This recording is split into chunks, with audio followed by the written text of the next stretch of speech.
The wind whispers through vast deserts, across endless expanses of golden sand where jagged mountain peaks pierce the clouds.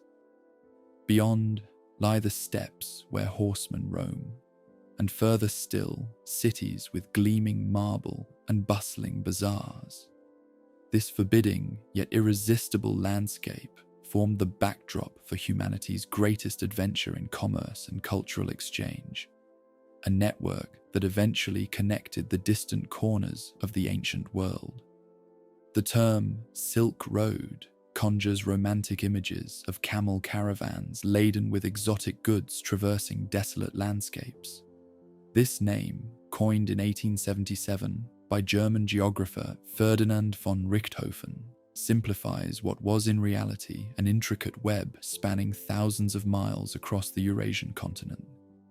This vast tapestry of interconnected pathways stretched from Chang'an, modern Xi'an in China, to Constantinople, now Istanbul, and the Mediterranean ports of Antioch and Alexandria. For nearly 2 millennia, from the 2nd century BC to the 16th century AD, these interlinked corridors served as the world's primary channels for the exchange of goods, ideas, religions, and technologies. Humanity's first experiment in globalization. The ancient world's greatest commercial network was no single highway, but rather a complex system of branching trails. Travelers and merchants rarely traversed its entire length. Instead, goods passed through countless hands in a relay system of trade that connected east and west, despite the absence of any overarching political authority or unified control. This remarkable achievement in human cooperation transcended political boundaries, survived the rise and fall of empires, and ultimately transformed the societies it touched. The journey along these passages presented formidable challenges. Travelers faced the scorching heat of the Taklamakan Desert, a name that some scholars claim translates to "go in and you won't come out." The shifting sands of the Gobi Desert could swallow entire caravans. The breathtaking but treacherous mountain ranges, the Pamirs, the Hindu Kush, the Tian Shan, presented their own perils. Narrow passes buried in winter snow, oxygen-thin air at high altitudes, and steep tracks where a single misstep meant death. Bandits lurked in remote regions, while hostile armies might block passage through territories during times of conflict.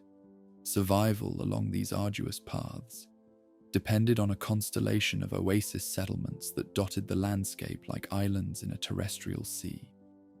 These havens, Dunhuang, Turfan, Samarkand, Bukhara, Merv, became crucial lifelines where travelers could rest, replenish supplies, exchange currency, and trade goods. Many grew into flourishing urban centers with their own unique cultures, blending influences from the diverse peoples who passed through their gates. These cities were not merely way stations, but crucibles of civilization, where ideas mingled as freely as the merchants who carried them. Climate dictated the rhythm of travel across the continent. Summer brought scorching heat to desert regions, while winter rendered mountain passes impassable with deep snow. Merchants planned their journeys according to these seasonal patterns, creating a pulsing movement of goods and people throughout Eurasia. Spring and autumn typically saw the heaviest traffic, with caravans taking advantage of moderate temperatures before the extremes of summer and winter made travel perilous or impossible. The treasures that justified such arduous journeys were numerous and valuable. This commercial web earned its modern name from its most famous luxury commodity, silk, the luminous fabric that China guarded as a state secret for centuries. This precious material became so coveted in the Roman Empire that, at one point, pound for pound, it traded for its weight in gold. But the flow of goods extended far beyond this single textile. From east to west traveled porcelain, jade, spices, tea, paper, and gunpowder. The westward arteries returned gold, silver, glassware, wool, horses, ivory, perfumes, and precious stones to the east. Yet the material goods tell only half the story. Along with commodities traveled something far more significant: knowledge. Buddhism journeyed from India to become a dominant faith in China and East Asia. Mathematical concepts, astronomical observations, and medical techniques passed between civilizations. Musical instruments and architectural styles crossed borders. Crops and agricultural methods transformed distant economies. These connections became conduits for religions, philosophies, art forms, and technologies that would reshape human societies. Few merchants traversed the entire distance from China to the Mediterranean. Instead, goods might change hands dozens of times during their journey, with local traders specializing in specific segments of the passage. This relay system of commerce created a remarkable chain of human connections spanning cultures that often had no direct contact with one another. A bolt of silk leaving a workshop in China might pass through 20 intermediaries before adorning a Roman senator's wife, its origins shrouded in mystery to its final owner. The economic impact of this exchange transformed the lands it touched. Cities that controlled strategic points along the thoroughfares accumulated enormous wealth, which they channeled into monumental architecture, artistic patronage, and scholarly institutions. Merchant classes gained unprecedented influence, challenging traditional power structures based solely on landed aristocracy or military might. New financial instruments developed to facilitate long-distance trade. Letters of credit, partnerships, and early forms of insurance emerged to manage the risks inherent in such ventures. What makes this ancient commercial system particularly remarkable is that it functioned without centralized planning or control.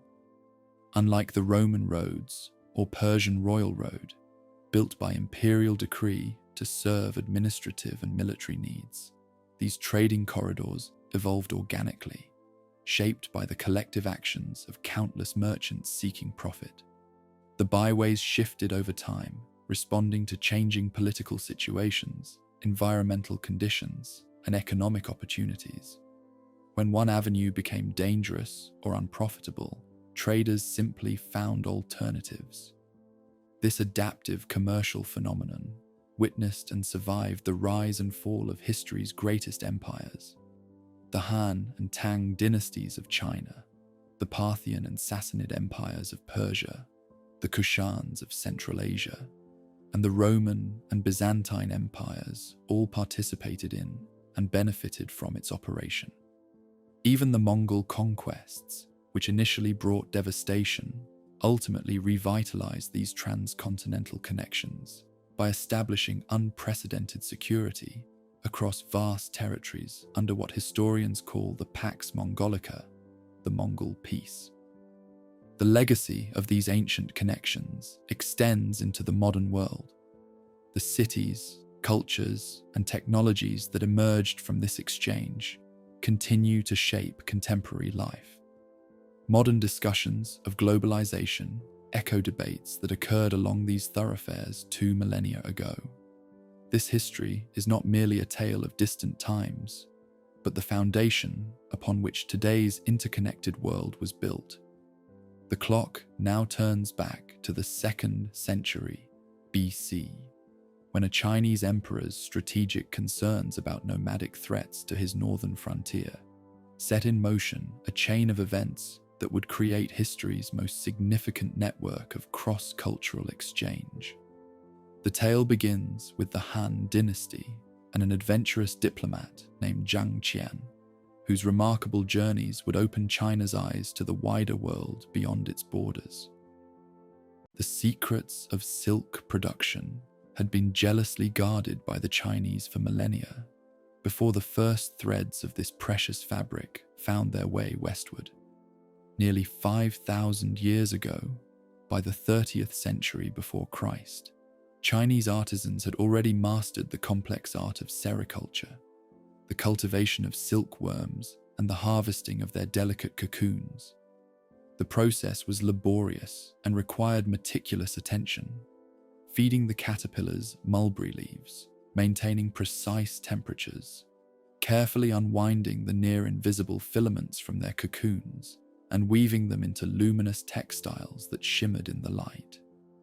This extraordinary fabric was more than a mere luxury. It was political currency, spiritual treasure, an artistic medium. Imperial courts reserved the finest specimens for themselves, with colors like imperial yellow forbidden to commoners under penalty of death. Silk served as official gifts to appease neighboring powers, as currency to pay troops, and as a medium for the earliest Chinese writings. The penalty for revealing the secrets of silk production was death, an indication of how seriously the Chinese state took its monopoly on this remarkable commodity. What the Chinese treasured as a domestic resource would soon become the catalyst for unprecedented international exchange. The path to this transformation began not with merchants seeking new markets, but with a military and diplomatic crisis facing the Han Dynasty that had come to power in 206 BC.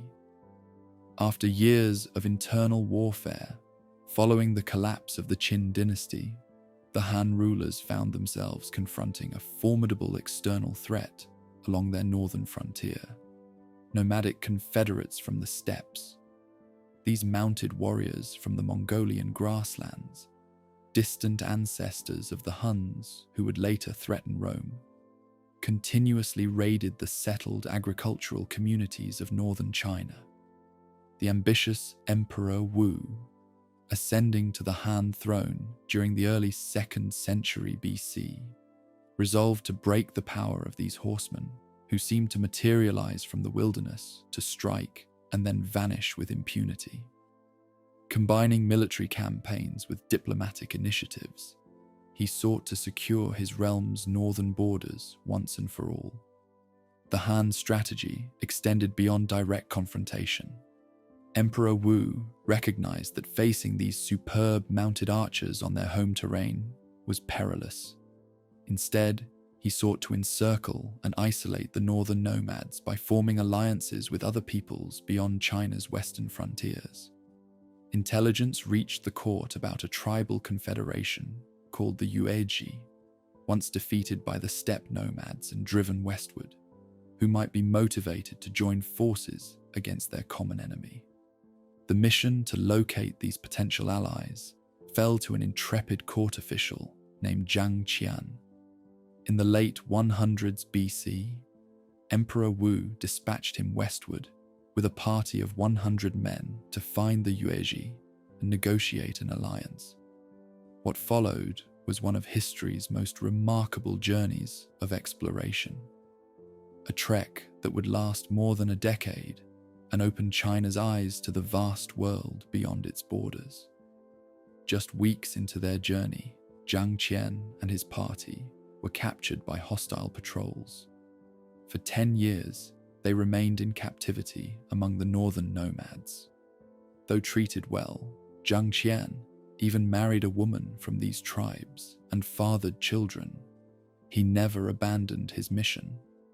When opportunity for escape finally arose, he resumed his westward journey with his nomad wife and a handful of his original companions.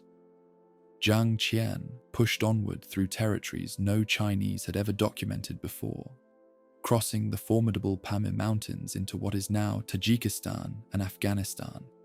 He finally located the Yuezhi in Bactria, northern Afghanistan, only to discover they had settled into urban life and had little interest in a military venture against their old enemies. Though unsuccessful in his diplomatic objective, Jang Chian gathered unprecedented information about the lands beyond China's western border. After an absence of 13 years, Jang Chian returned to Chang'an during the 120s BC. with only one of his original 100 men surviving the journey. The information he brought back transformed Chinese understanding of the world. He described thriving Central Asian kingdoms like Fergana, Sogdiana, and Bactria, with sophisticated cities, agriculture, and commerce. Most tantalizing to Emperor Wu were reports of the exceptional horses bred in the Fergana Valley, larger, stronger, and faster than any in China, and believed to sweat blood, likely a parasitic condition that caused red secretions. These heavenly horses became an obsession for Emperor Wu, who saw in them the key to military superiority against the frontier threats. A few years later, as the 2nd century BC neared its final decade, he sent Jang Chian on a second expedition westward, this time with more diplomatic success. Official relations were established with several Central Asian states, and a Han envoy reached as far as Parthia, modern Iran. Most importantly, Jang Chian secured trade agreements that brought the coveted Fergana horses to China. To support this new diplomatic and commercial outreach, Emperor Wu established a series of military colonies and garrisons across the Hexi Corridor, the narrow strip of land between the Tibetan Plateau and the Gobi Desert that formed the natural passage from China to Central Asia. These outposts evolved into important trading centers and safe havens for merchants. The military colonies introduced Chinese agricultural techniques to new territories and created a buffer zone against nomadic incursions. The defensive infrastructure expanded dramatically. Existing walls and fortifications were connected and extended to become what would later be known as the Great Wall. Watchtowers dotted the landscape, allowing rapid communication through fire signals. Garrison troops not only provided security, but also served as customers for merchants, creating local markets at these frontier outposts. Dunhuang emerged as the most significant of these frontier settlements.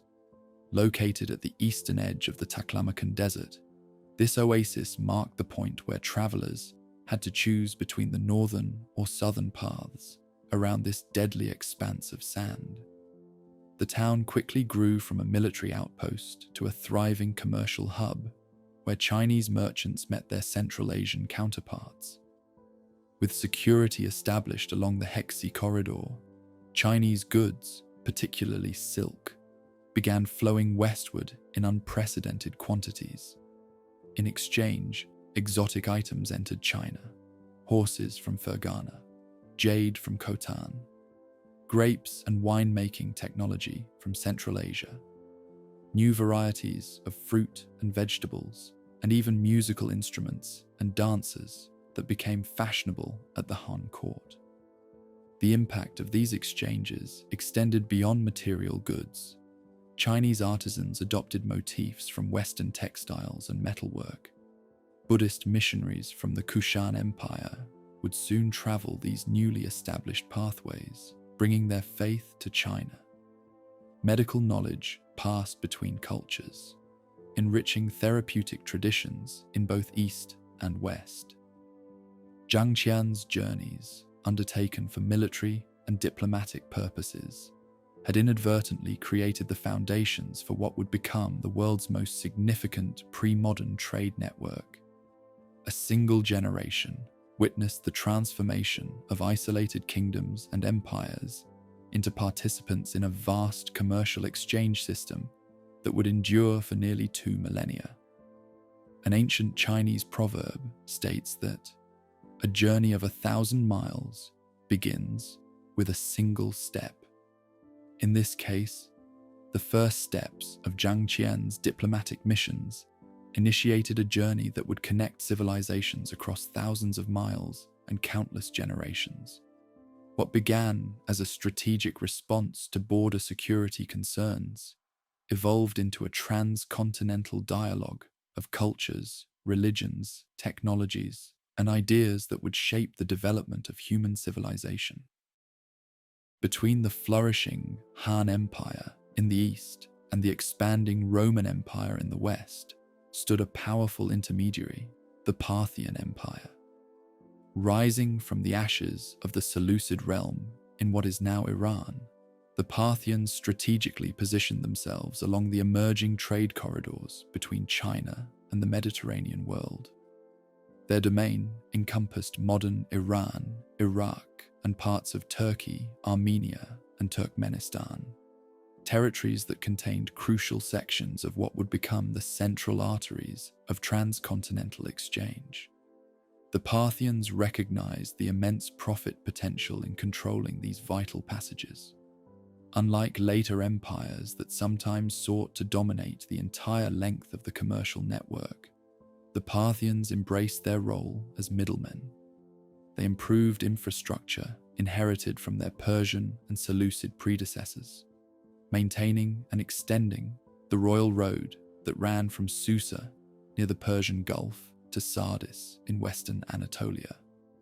Caravans, zerais, fortified inns providing shelter, food, and security for travelers, were constructed at regular intervals, typically a day's journey apart. Parthian authorities implemented sophisticated systems to regulate trade, including customs posts and standardized taxation. Their stable silver coinage facilitated transactions across their vast realm. Most importantly, they maintained relative peace within their borders, allowing merchants to travel with reasonable security. This Pax Parthica created the preconditions for flourishing commerce, though the ongoing Romano-Parthian conflicts periodically disrupted the western segments of the trade channels. The Parthian strategy of controlling east-west commerce proved remarkably successful.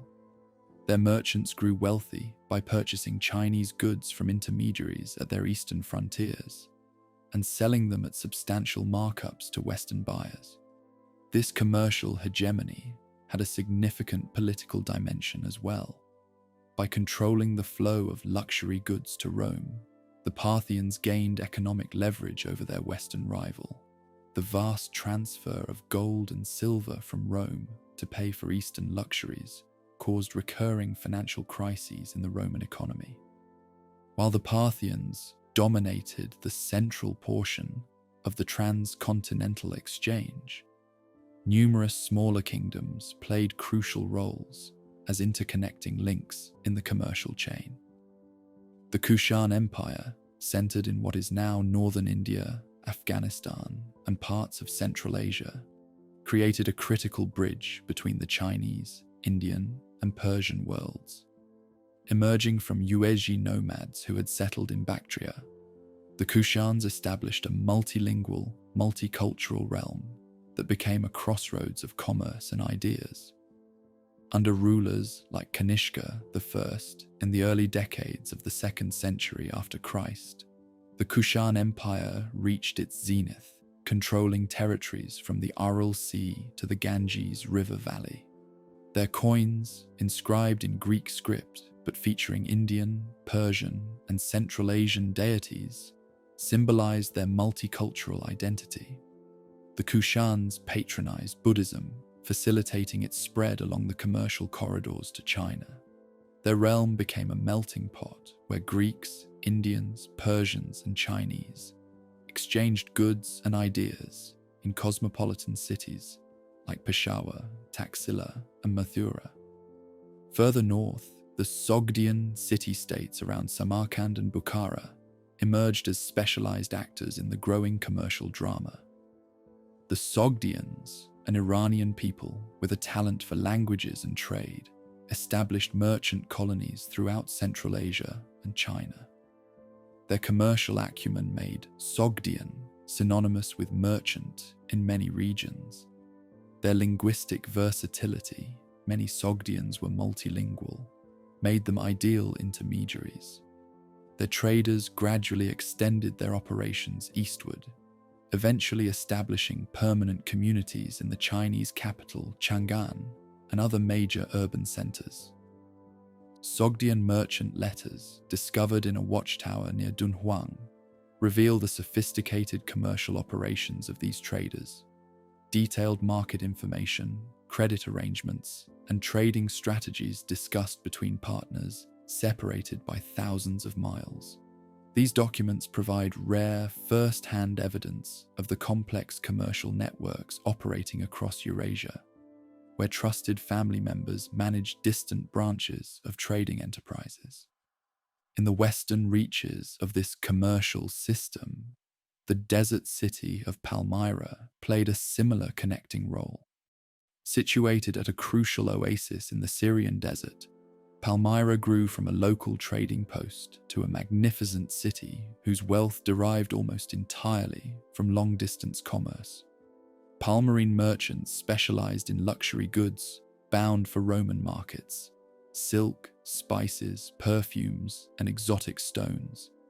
Their caravans, sometimes numbering hundreds of camels, traversed the dangerous desert routes between Mesopotamia and the Mediterranean. Bilingual inscriptions in Aramaic and Greek from Palmyra honor prominent merchants and caravan leaders, demonstrating the high social status accorded to successful traders. The spectacular monuments of the city, temples, colonnaded streets, a vast agora, and elaborate tombs testify to the enormous wealth generated by this commerce. For several centuries, Palmyrene merchant families operated extensive networks reaching from Rome to India, exemplifying the entrepreneurial energy driving transcontinental trade. These various intermediaries, Parthians, Kushans, Sogdians, and Palmyrenes, created an interconnected commercial ecosystem that enabled goods from China to reach Mediterranean markets despite the absence of direct contact between the Han and Roman empires. Their specialized roles and cooperation allowed the network to function across political, linguistic, and cultural boundaries. The most famous luxury commodity moving westward through this system was undoubtedly Chinese silk.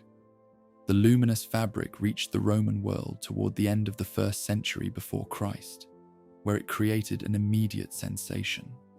Roman women embraced the diaphanous material for its sensual qualities and exotic origin.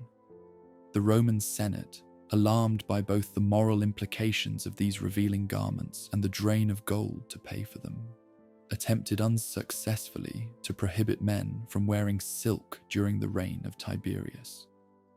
The Roman naturalist Pliny the Elder, writing during the Flavian dynasty, lamented, "At the lowest computation, India, China, and the Arabian Peninsula take from our empire 100 million sesterces every year. That is what our luxuries and our women cost us."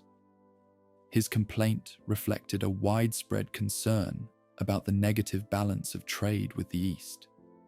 Yet despite official disapproval, the Roman appetite for silk only increased with time. Roman understanding of silk's origins remained remarkably inaccurate. Pliny believed that silk came from trees, writing that the Ceres, Chinese, comb from the leaves both a woolly substance and a fine white liquid, then wash it with water and draw it out into threads. Other Roman writers imagined silk as a type of wool or cotton.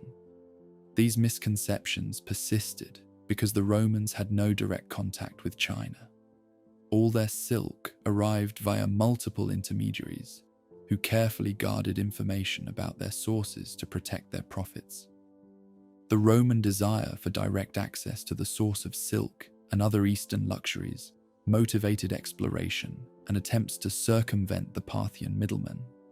Maritime routes through the Red Sea to India developed as alternatives to the overland passages. The anonymous author of the Periplus of the Erythraean Sea, a sailing guide written during Nero's reign, described trade routes reaching from Egypt to India, with tantalizing mentions of a land called Thena, China, further east.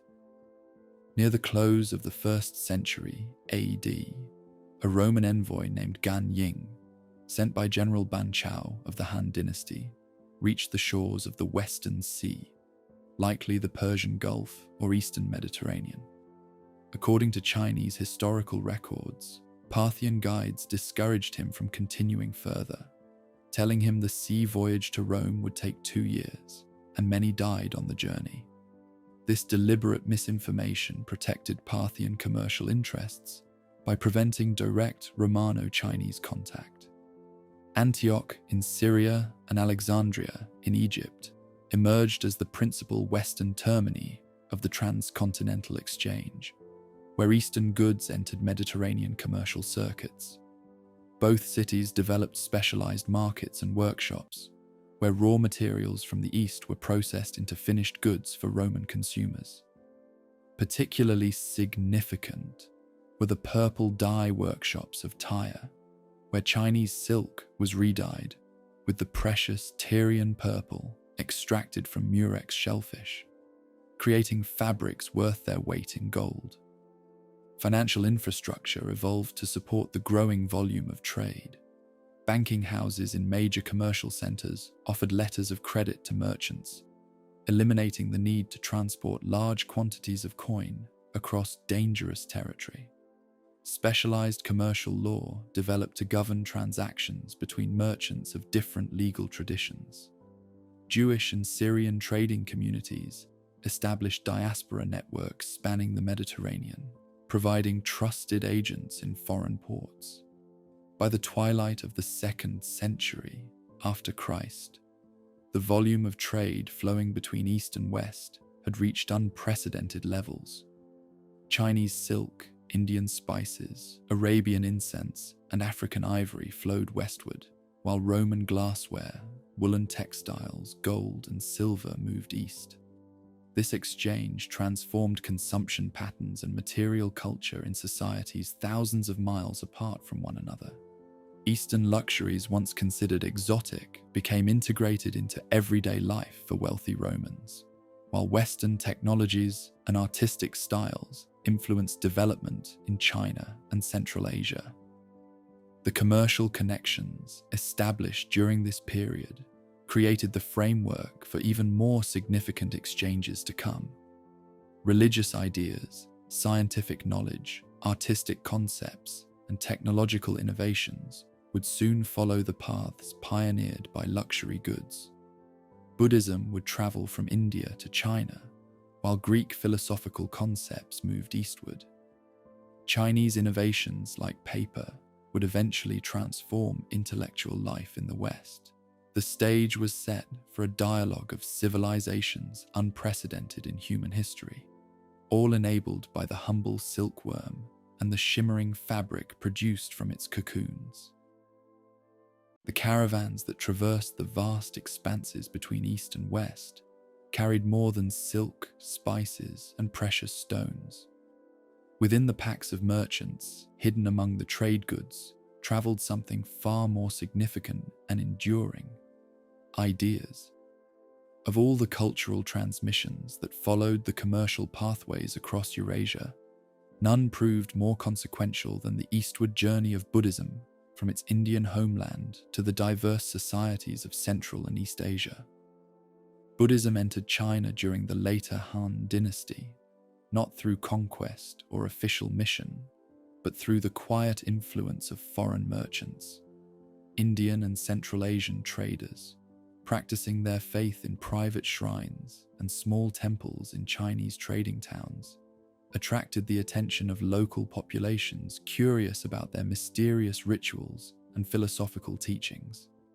Unlike Confucianism and Taoism, which had developed within the Chinese cultural context, Buddhism offered an entirely new worldview, with distinct answers to fundamental questions about existence, suffering, and salvation. The earliest Buddhist texts reached Chinese hands during the 1st century of the Common Era. The challenge of translating these scriptures proved enormous. Not merely a matter of finding equivalent words, but of expressing concepts that had no direct parallel in Chinese thought. Early translators often resorted to borrowing Taoist terminology, creating hybrid interpretations that significantly influenced how Buddhism developed on Chinese soil. This process of translation and adaptation continued for centuries, creating a unique synthesis of Indian religious ideas and Chinese cultural forms. As Buddhism gained followers among the Chinese population, indigenous monks developed a desire to visit the sacred sites of India and study authentic texts directly from Indian masters.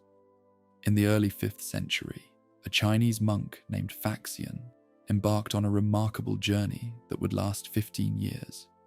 Setting out from the Chinese imperial capital, he traversed the terrifying deserts of Central Asia, crossed the snowy mountains, the Pamirs and Hindu Kush, and eventually reached the Buddhist holy sites in northern India. His written account, a record of Buddhist kingdoms, provided detailed information about the lands along the trade passages and became an invaluable guide for later pilgrims. Faxian's pioneering journey established a tradition of Chinese Buddhist pilgrimage that would flourish for centuries. These religious travelers, braving extraordinary hardships to reach India, became important agents of cultural transmission, returning with manuscripts, relics, and artistic models that transformed Chinese Buddhism.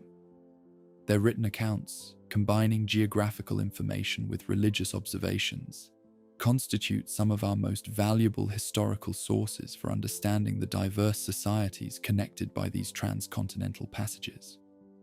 The most remarkable of these pilgrims was undoubtedly Xuanzang, who departed the Tang capital in 629 AD against imperial orders.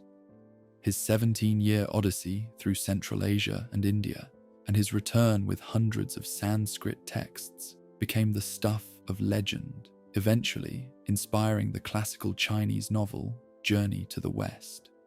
Xuanzang's detailed record of his travels provides an unparalleled window into 7th century Asian societies, from the Buddhist kingdoms of the Tarim Basin to the great educational centers of India like Nalanda University.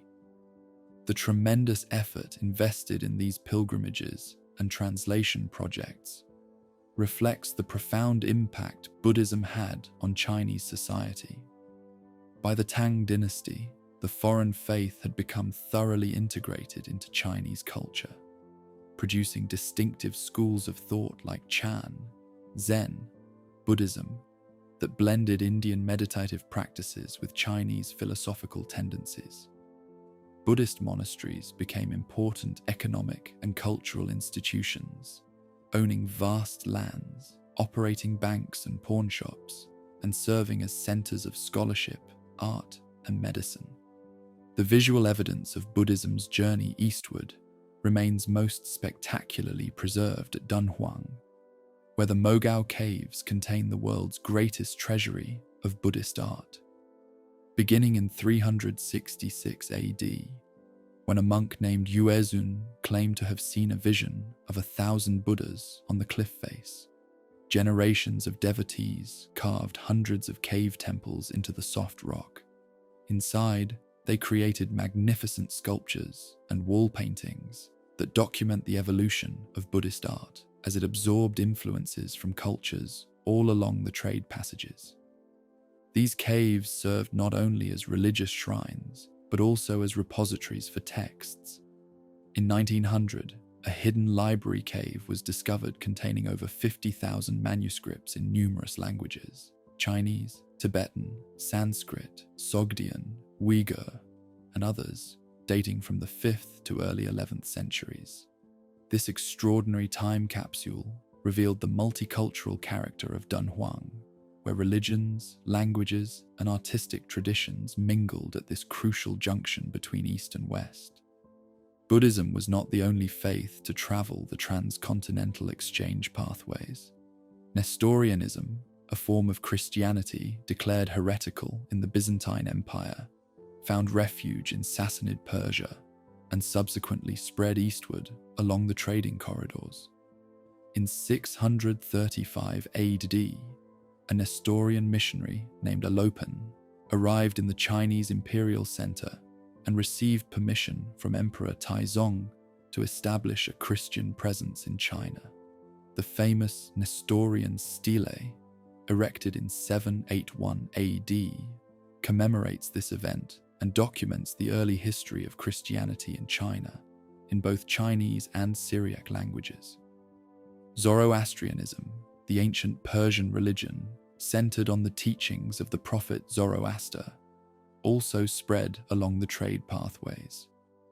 While never gaining the wide following of Buddhism, it established significant communities in Central Asian trading cities. Archaeological excavations have revealed Zoroastrian fire temples in Samarkand, Bukhara, and other commercial centers. Persian merchants brought their faith with them to China, where it maintained a presence primarily within foreign trading communities. Manichaeism, a syncretic religion founded by the Persian prophet Mani in the 3rd century, displayed remarkable success in adapting to diverse cultural environments as it spread both east and west from its Mesopotamian origins. Combining elements of Zoroastrianism, Buddhism, and Christianity, it appealed to merchants and elites in many societies along the trade passages. Though eventually suppressed in both the Christian and Islamic worlds, it found temporary acceptance among the Uyghurs of Central Asia, who adopted it as their state religion for a period in the 8th and 9th centuries. Judaism established a presence in China through the activities of Persian Jewish merchants. The ancient Jewish community of Kaifeng, which maintained its distinctive identity until the 19th century, likely originated during the Tang Dynasty, when Jewish traders settled permanently in China. Archaeological evidence and historical records also document Jewish communities in Central Asian cities like Samarkand and Bukhara, where they participated actively in transcontinental commerce. The final great religious movement to spread along these pathways was Islam.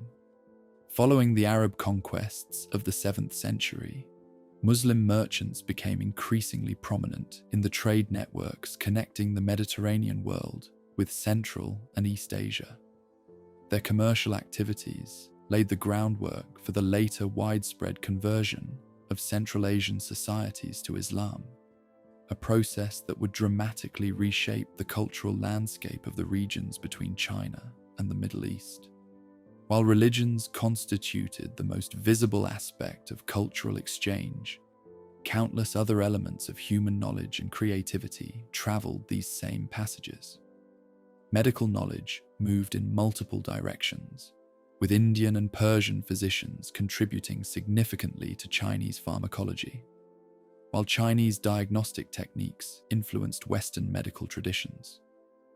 The Indian numerical system, including the concept of zero, traveled west to become what we now call Arabic numerals, revolutionizing mathematical calculation throughout Eurasia.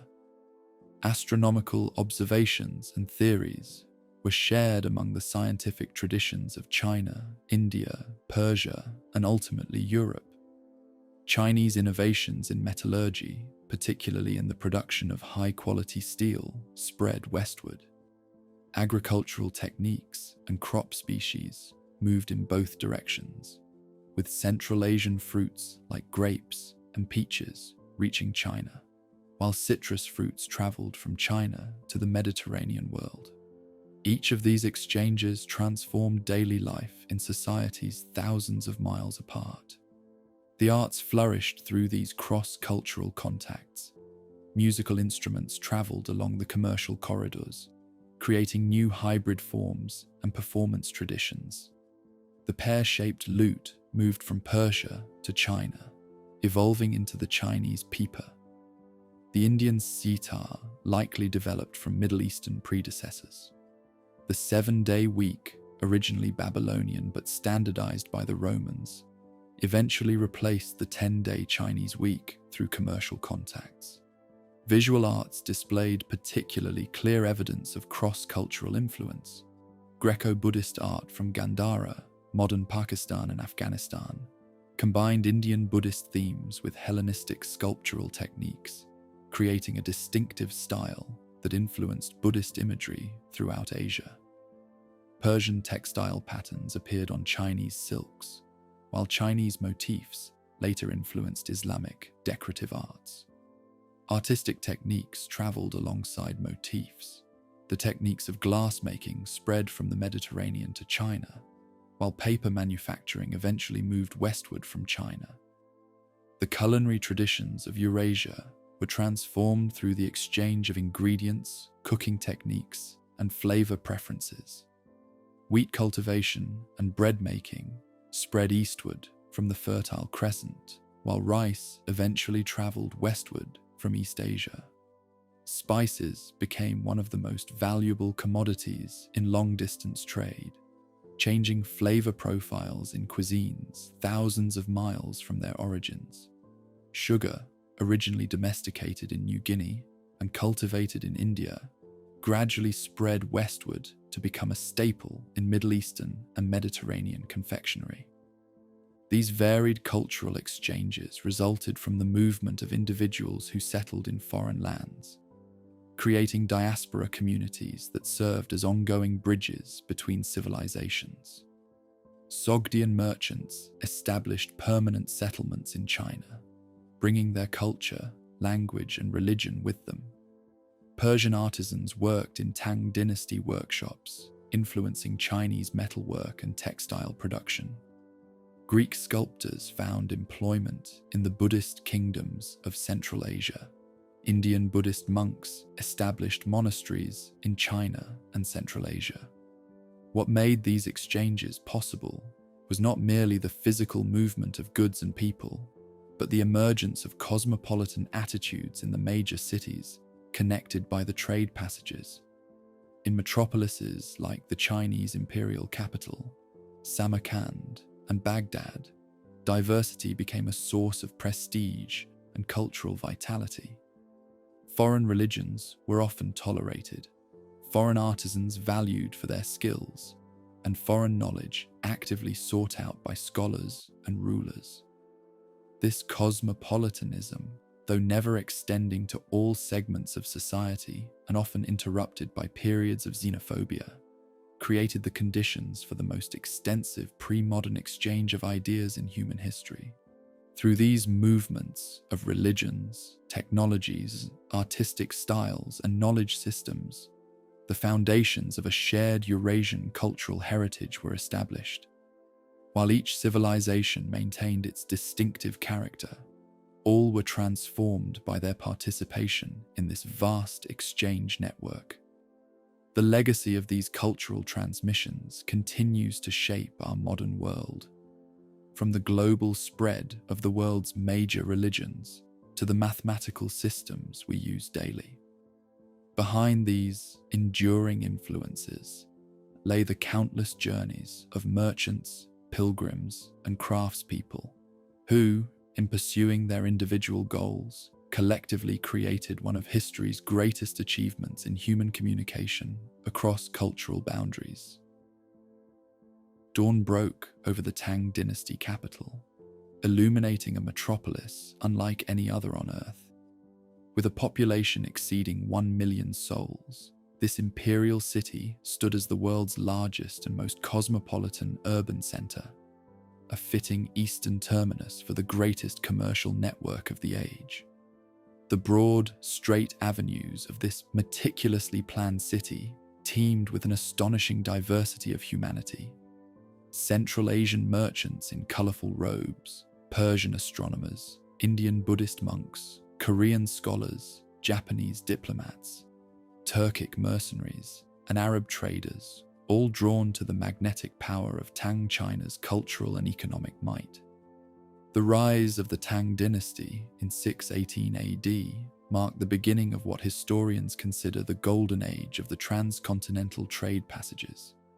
Under Emperor Taizong, who ruled until 649, China entered a period of unprecedented prosperity, territorial expansion, and cultural flowering.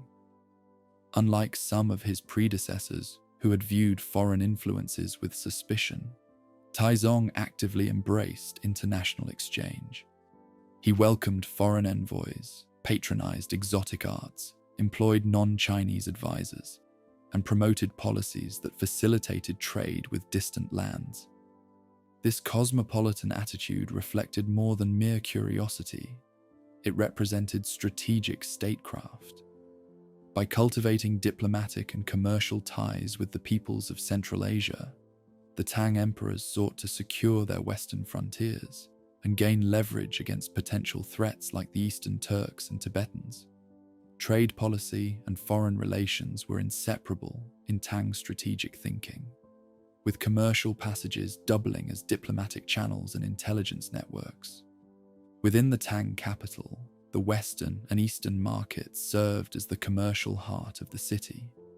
These vast walled complexes contained specialized sections for different types of merchandise, from local produce to the most exotic luxuries from distant lands. The Western market in particular became the center for international commerce, where Central Asian and Middle Eastern merchants established permanent trading communities. Here, one could purchase Arabian perfumes, Persian silverware, Syrian glassware, Indian cottons and spices, and countless other foreign treasures. These foreign merchant communities received official recognition and protection from the Tang government. Sogdians, Persians, Arabs, Indians, and others were permitted to maintain their distinct cultural identities, religious practices, and legal customs while residing in designated foreign quarters. They built temples to their various deities, established schools that taught their native languages, operated specialized restaurants serving their traditional cuisines, and even maintained their own courts for settling disputes according to their customary laws. The Tang legal code included specific provisions governing the residence and activities of foreign merchants, reflecting their significant presence in Chinese urban life. These regulations were generally pragmatic rather than restrictive, designed to incorporate foreign traders into the imperial administrative system rather than marginalize them. Successful merchants could even receive Chinese government ranks and titles, facilitating their operations within the empire while binding them more closely to Tang authority. The international character of Tang urban centers extended beyond commerce to encompass religion, entertainment, and fashion. Buddhist monasteries housed monks from throughout Asia. Zoroastrian temples, Nestorian churches, and even a mosque in the imperial city served their respective communities. The entertainment districts featured Central Asian musicians, dancers, and acrobats, whose exotic performances captivated Chinese audiences. Court ladies painted their faces white and drew small flower designs on their foreheads in imitation of foreign fashions, while aristocratic young men played polo, a sport imported from Persia. This cultural efflorescence received a severe shock during the middle of the 8th century. The Kushan rebellion, beginning in 755, devastated the empire and permanently altered the trajectory of Tang history.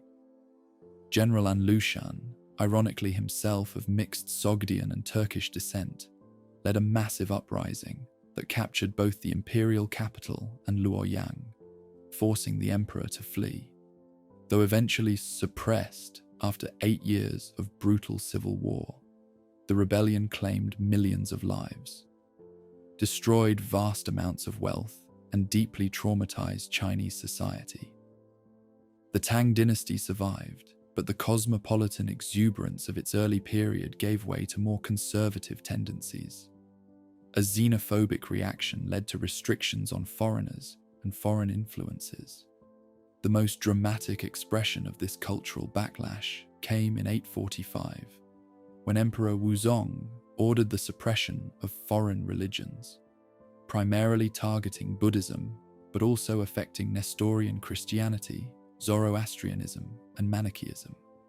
Thousands of temples and monasteries were destroyed, and foreign clergy were forced to return to secular life.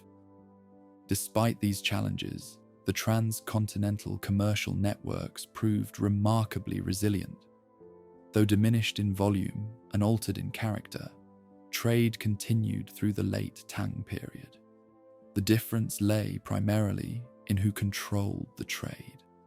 As Chinese government supervision of the Western regions weakened, various non-Chinese peoples, Tibetans, Uyghurs, and others, asserted control over key segments of the Central Asian passages, extracting tolls and redirecting trade flows to their advantage.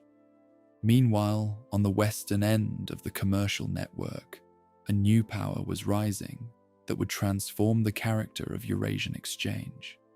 The Arab conquests of the 7th century, inspired by the new faith of Islam, created a vast empire stretching from Spain to the borders of China. The Umayyad Caliphate, 661 to 750, and its successor, the Abbasid Caliphate, 750 to 1258, unified formerly fragmented territories under a single political authority, establishing unprecedented security for travelers and merchants across much of the network's western and central sections. The Abbasid Caliphate, with its magnificent capital at Baghdad, emerged as the western counterweight to Tang China. Founded in 762 by Caliph al-Mansur, Baghdad was deliberately situated at the confluence of trade routes connecting Arabia, Persia, Central Asia, and the Mediterranean. The circular city, with the Caliphal Palace at its center, rapidly grew into a metropolis of hundreds of thousands, drawing merchants and scholars from throughout the known world. Under the greatest Abbasid ruler, Harun al-Rashid, R786-809, Baghdad reached its zenith as a center of commerce, science, and culture. The Caliph dispatched embassies to distant lands, including one to Charlemagne in France and another to the Tang court. These diplomatic missions doubled as commercial ventures, establishing new trade connections and gathering intelligence about distant markets. Harun's court became legendary for its wealth and sophistication, later immortalized in the tales of the Arabian Nights. The Abbasid economy operated on a scale that dwarfed its European contemporaries. Its sophisticated financial instruments facilitated long-distance trade, letters of credit, sak, the origin of the English word check, partnerships, mudaraba, that spread risk among investors, and double-entry bookkeeping systems that tracked complex transactions. Muslim merchants pioneered new commercial techniques that would later be adopted in Europe, including various forms of credit, banking, and insurance. Arabic became the lingua franca of commerce across a vast territory, simplifying communication for merchants traveling between distant markets. A merchant from Córdoba in Spain could converse with colleagues in Cairo, Damascus, Baghdad, or Samarkand using the same language, despite the thousands of miles separating these cities. This linguistic unity facilitated not only trade, but also the transmission of ideas, technologies, and scientific knowledge throughout the Islamic world and beyond. Islamic religious values shaped commercial practices in distinctive ways. The Quran's explicit approval of legitimate trade, the Prophet Muhammad himself had been a merchant, gave commercial activity a religious sanction often lacking in other traditions. Islamic law, Sharia, developed detailed regulations governing commerce, contracts, and partnerships. The prohibition on interest, riba, stimulated the development of alternative financing methods that distributed risk and reward between capital providers and entrepreneurs. While Baghdad represented the political center of the Abbasid realm, other cities emerged as specialized nodes in the commercial network. Basra served as the primary port connecting Mesopotamia with the Indian Ocean trade. Damascus remained a manufacturing center renowned for its textiles and metalwork. Cairo linked the Mediterranean with the Red Sea routes to India. Siraf on the Persian Gulf handled trade with East Africa and India. Ray and Nishapur in Iran became entrepôts for goods moving between the Middle East and Central Asia. In Central Asia, cities that had already flourished under earlier empires reached new heights of prosperity as intermediaries between the Chinese and Islamic worlds. Samarkand, situated in the fertile Zeravshan Valley, became particularly renowned for its paper manufacturing industry, a technology transferred from China that would eventually transform the Islamic world and later Europe. The city's artisans also produced glass, textiles, metal goods, and ceramics that were traded throughout Eurasia. Bukhara, with its skyline of minarets and domes, developed into a major intellectual center as well as a commercial hub. Its libraries and madrasas, educational institutions, attracted scholars from across the Islamic world. The city became particularly known for hadith scholarship, the collection and verification of the sayings and actions of the Prophet Muhammad, under scholars like Imam al-Bukhari, whose compilation remains among the most authoritative in Islamic tradition. Merv, located in what is now Turkmenistan, may have been the world's most populous city for a brief period during the 12th century. Its sophisticated urban infrastructure included elaborate water management systems, public baths, libraries, and markets specializing in different commodities. The city's strategic location at the intersection of routes connecting Iran, Central Asia, and China made it an essential commercial center, while its agricultural hinterland produced cotton, silk, and other valuable crops. The material goods that flowed through this interconnected system were more diverse than ever before.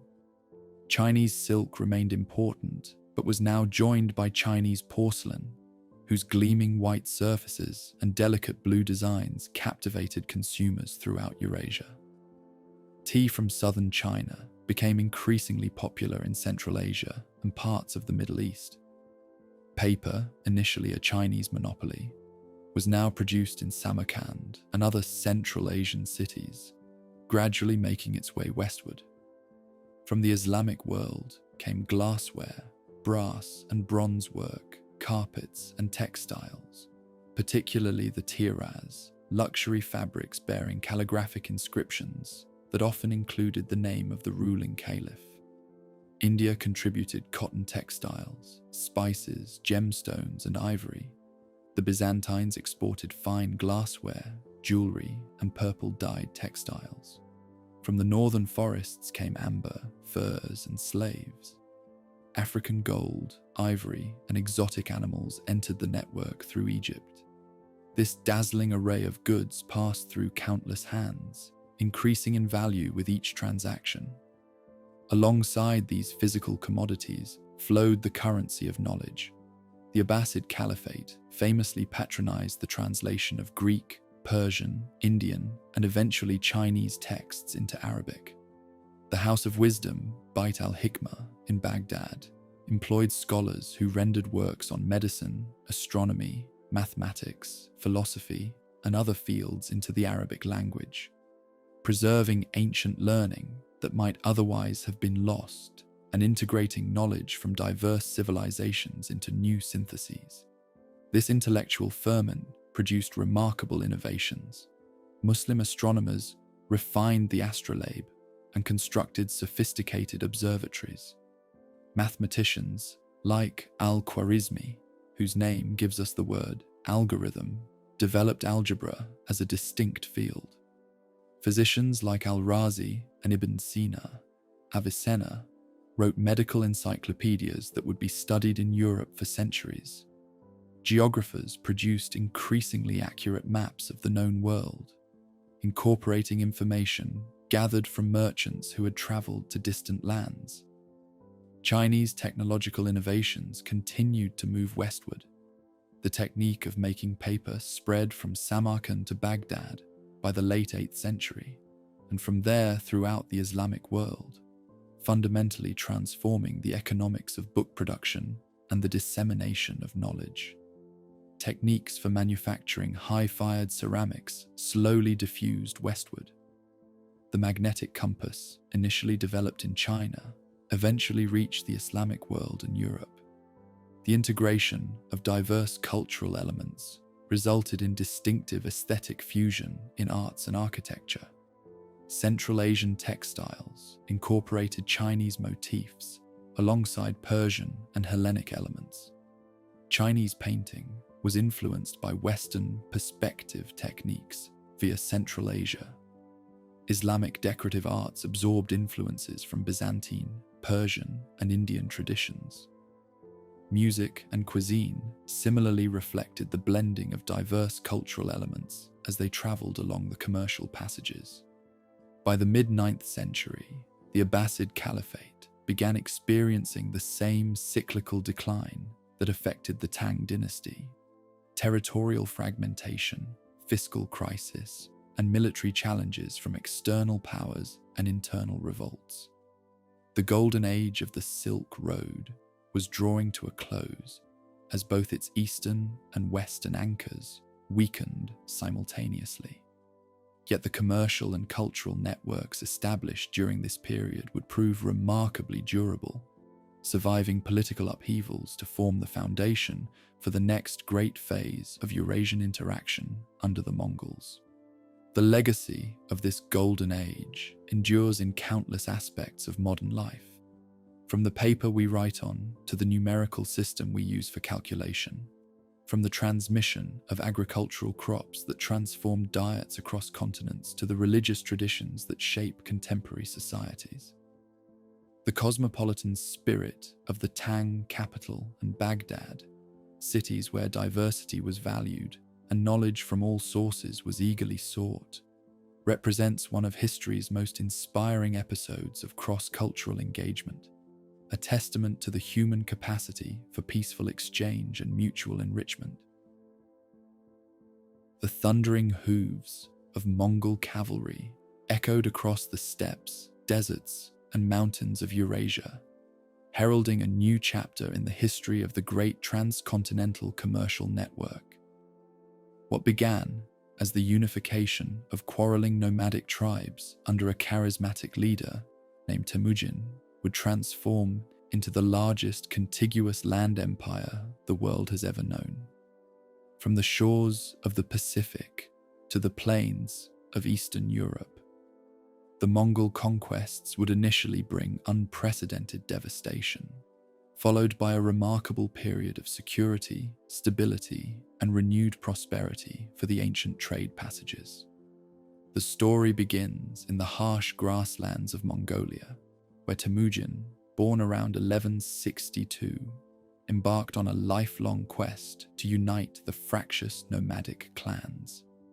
Through a combination of military genius, political savvy, and ruthless determination, he overcame rivals and unified the Mongol tribes.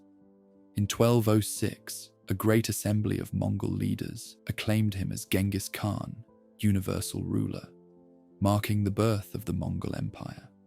What followed was one of history's most extraordinary military campaigns, characterized by innovative tactics, psychological warfare, and administrative brilliance. The initial Mongol conquests devastated the established trade network. Cities that had flourished as commercial centers for centuries, Samarkand, Bukhara, Merv, and countless others, were systematically destroyed when they resisted Mongol demands for submission. Contemporary accounts describe the utter obliteration of once magnificent urban centers. The Persian chronicler Juvaini wrote of the conquest of Merv. They drove all the people, women and men, out onto the plain. They divided them in accordance with their usual custom into hundreds and thousands to be put to the sword. No one escaped. Yet destruction was not the ultimate Mongol objective. Genghis Khan and his successors understood that ruling settled populations required different approaches than leading nomadic warriors. They adapted their governance strategies accordingly, particularly after the initial conquest phase. While cities that resisted were razed, those that submitted peacefully often received favorable treatment. The Mongols recruited administrators, artisans, and intellectuals from conquered peoples to serve their growing empire, creating a remarkably diverse imperial elite. After Genghis Khan's death in 1227, his empire was divided among his sons and grandsons, eventually forming four major khanates: the Golden Horde in Russia and Eastern Europe, the Chagatai Khanate in Central Asia, the Ilkhanate in Persia and the Middle East, and the Yuan dynasty in China. While these divisions created distinct political entities, they maintained strong familial, cultural, and commercial ties. For nearly a century, the Mongol elite shared a common identity that transcended the administrative boundaries of the separate khanates. This unprecedented political unification of virtually the entire length of the ancient trade passages created what historians call a Mongol peace, a period when merchants could travel from the Black Sea to the Yellow Sea under a single political authority. The Mongols, recognizing the economic benefits of commerce, actively promoted trade throughout their domains. As nomads with limited manufacturing capabilities of their own, they depended on trade to acquire the goods of settled civilizations, giving them a vested interest in the network's smooth functioning. The Mongols invested heavily in trade infrastructure. They constructed and maintained caravanserais at regular intervals across Central Asia, providing secure lodging for merchants and their goods. They cleared roads, built bridges, and established ferries at river crossings. They introduced standardized weights and measures throughout their territories, simplifying commercial transactions across cultural boundaries. Most importantly, they established an unprecedented level of security on the roads, severely punishing banditry and theft within their domains. The most innovative contribution of the Mongols to Eurasian exchange was the development of the YAM system, a sophisticated network of postal stations and relay messengers that stretched across the empire. At its height, this system included approximately 1,500 postal stations, spaced about 30 miles apart, a day's journey on horseback. Each station maintained a supply of horses, food, and accommodation for official messengers and authorized travelers. A messenger could cover 250 miles per day by changing horses at these stations, a speed unmatched until the advent of railroad travel. While primarily designed for government communications, the YAM system benefited merchants as well. Travelers could move safely and rapidly through Mongol territory, and information about market conditions, political developments, and potential threats could spread with unprecedented speed. The system facilitated both the physical movement of goods and the transmission of commercial intelligence, creating a more integrated Eurasian market than had ever existed before. To further encourage commerce, the Mongols instituted the paisa, also called gerage, a tablet of gold, silver, or wood that served as a passport and safe conduct for travelers. Bearing the seal of the Khan and written in multiple languages, these tablets granted the bearer access to the YAM system and protection throughout Mongol territory. Contemporary accounts describe how merchants carrying the paisa received escort, provisions, and assistance from local Mongol authorities. The most valuable paisa, made of gold and often adorned with pearls, conveyed almost diplomatic status on their bearers. The Mongol rulers also developed sophisticated financial instruments to facilitate trade.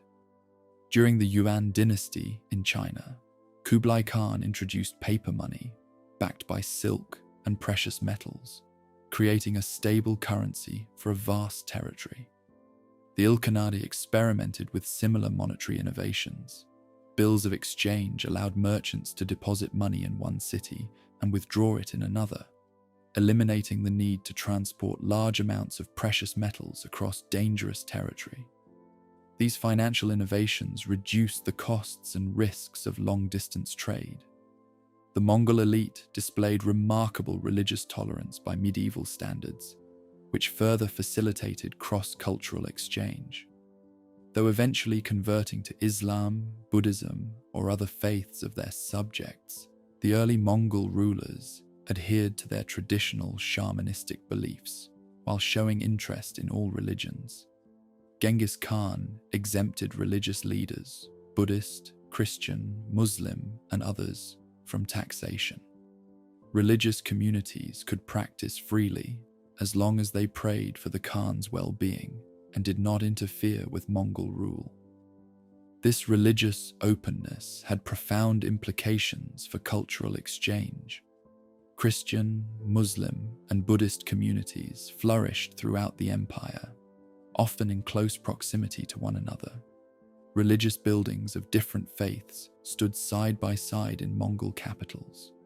Religious scholars of various traditions engaged in debates at the Mongol court, sponsored by Khans curious about theological questions. This environment of relative tolerance enabled the movement of religious ideas alongside commercial goods. No account of the Mongol era would be complete without the remarkable journey of Marco Polo. Setting out from Venice in 1271, the young merchant accompanied his father and uncle on a trading mission that would keep him in Mongol-ruled China for nearly 2 decades. Serving in the court of Kublai Khan, Marco traveled extensively throughout the Yuan Empire, observing its cities, customs, and commercial practices. His account, dictated after his return to Europe in 1295, introduced many Europeans to the wonders of the East, inspiring future explorers and traders. Although some scholars question aspects of Marco Polo's narrative, his detailed descriptions of paper money, coal burning, the imperial postal system, and other Chinese innovations unknown in Europe lend credibility to his account. His text reflects the perspective of a merchant, focusing on trade goods, commercial practices, and urban amenities rather than political or military affairs. This commercial emphasis makes his book particularly valuable for understanding the economic dimensions of the transcontinental exchange during this era of unified rule. Marco Polo was exceptional in the length of his stay in China, but he was far from the only European to travel the eastern trade routes during this period. Franciscan missionaries like John of Plano Carpini and William of Rubruck journeyed to the Mongol court in the mid-13th century, leaving detailed written accounts. Merchants from Italian city-states established trading outposts in Black Sea ports, the Crimea, and Central Asia. Genoese and Venetian trade networks extended deep into Mongol territory, connecting European markets with Asian goods. A particularly remarkable traveller of this era was Rabban Sauma, a Turkic Nestorian Christian monk who travelled from Beijing to Europe as an ambassador of the Ilkhanate. His journey, a reverse mirror of Marco Polo's, took him to Constantinople, Naples, Rome, Paris, and Bordeaux between 1287 and 1288. He celebrated Mass with Pope Nicholas IV and met with European monarchs like Philip IV of France and Edward I of England. His journey symbolizes the unprecedented connectivity of Eurasia under Mongol rule. Ibn Battuta, the great Moroccan traveller of the 14th century, also benefited from the relative security of the Mongol realms during his extraordinary journeys across Asia, Africa, and Europe. His travels took him through the territories of the Golden Horde and Chagatai Khanate, and he left detailed descriptions of the commercial cities along his route. His observations of paper money, postal stations, and commercial practices corroborate many aspects of Marco Polo's earlier account. The volume and diversity of goods exchanged during this era of transcontinental security exceeded all previous periods. Chinese silk and porcelain continued to flow westward in ever-increasing quantities. The blue and white porcelain that would later become synonymous with Chinese ceramic art developed during the Yuan dynasty in response to Middle Eastern tastes, incorporating cobalt pigments imported from Persia.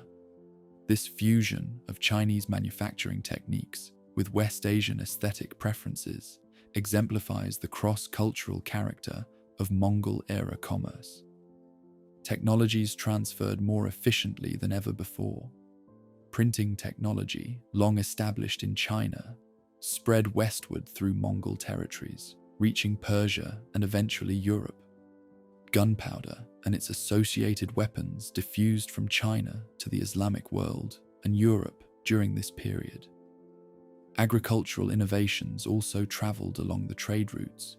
New fruit varieties, irrigation techniques, and cultivation methods transformed food production across Eurasia. The Mongol era witnessed unprecedented scholarly and scientific exchange. Persian and Arab astronomers worked in Chinese observatories, while Chinese mathematical and calendrical knowledge influenced Middle Eastern science. Medical knowledge from Chinese, Indian, Persian, and Greek traditions circulated throughout the empire, synthesized in multilingual medical compendia. The famous Persian physician Rashid al-Din, serving the Ilkhanate, compiled comparative studies of Chinese and Islamic medicine. Artistic motifs and techniques flowed freely across cultural boundaries. Chinese motifs like the lotus, peony, and dragon appeared in Persian miniatures and textiles. Persian decorative styles influenced Chinese painting and ceramics.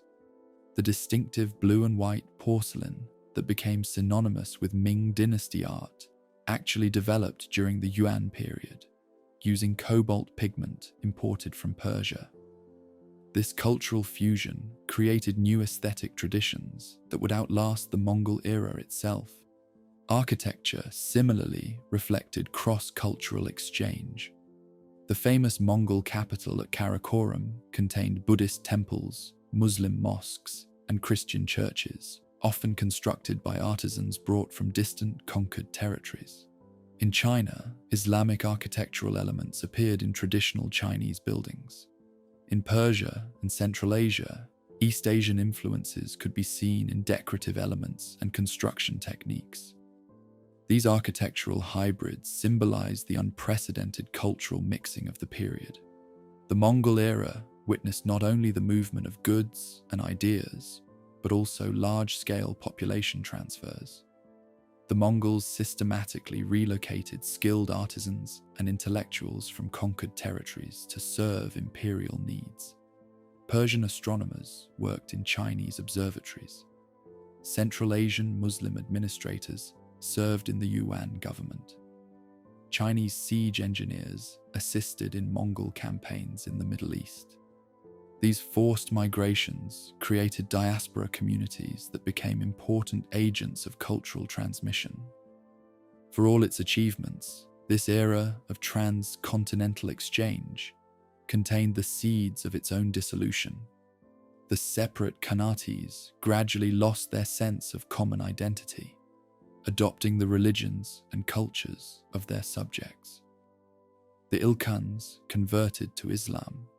The Yuan embraced aspects of Chinese governance, and the Golden Horde adopted Turkic language and Islamic faith.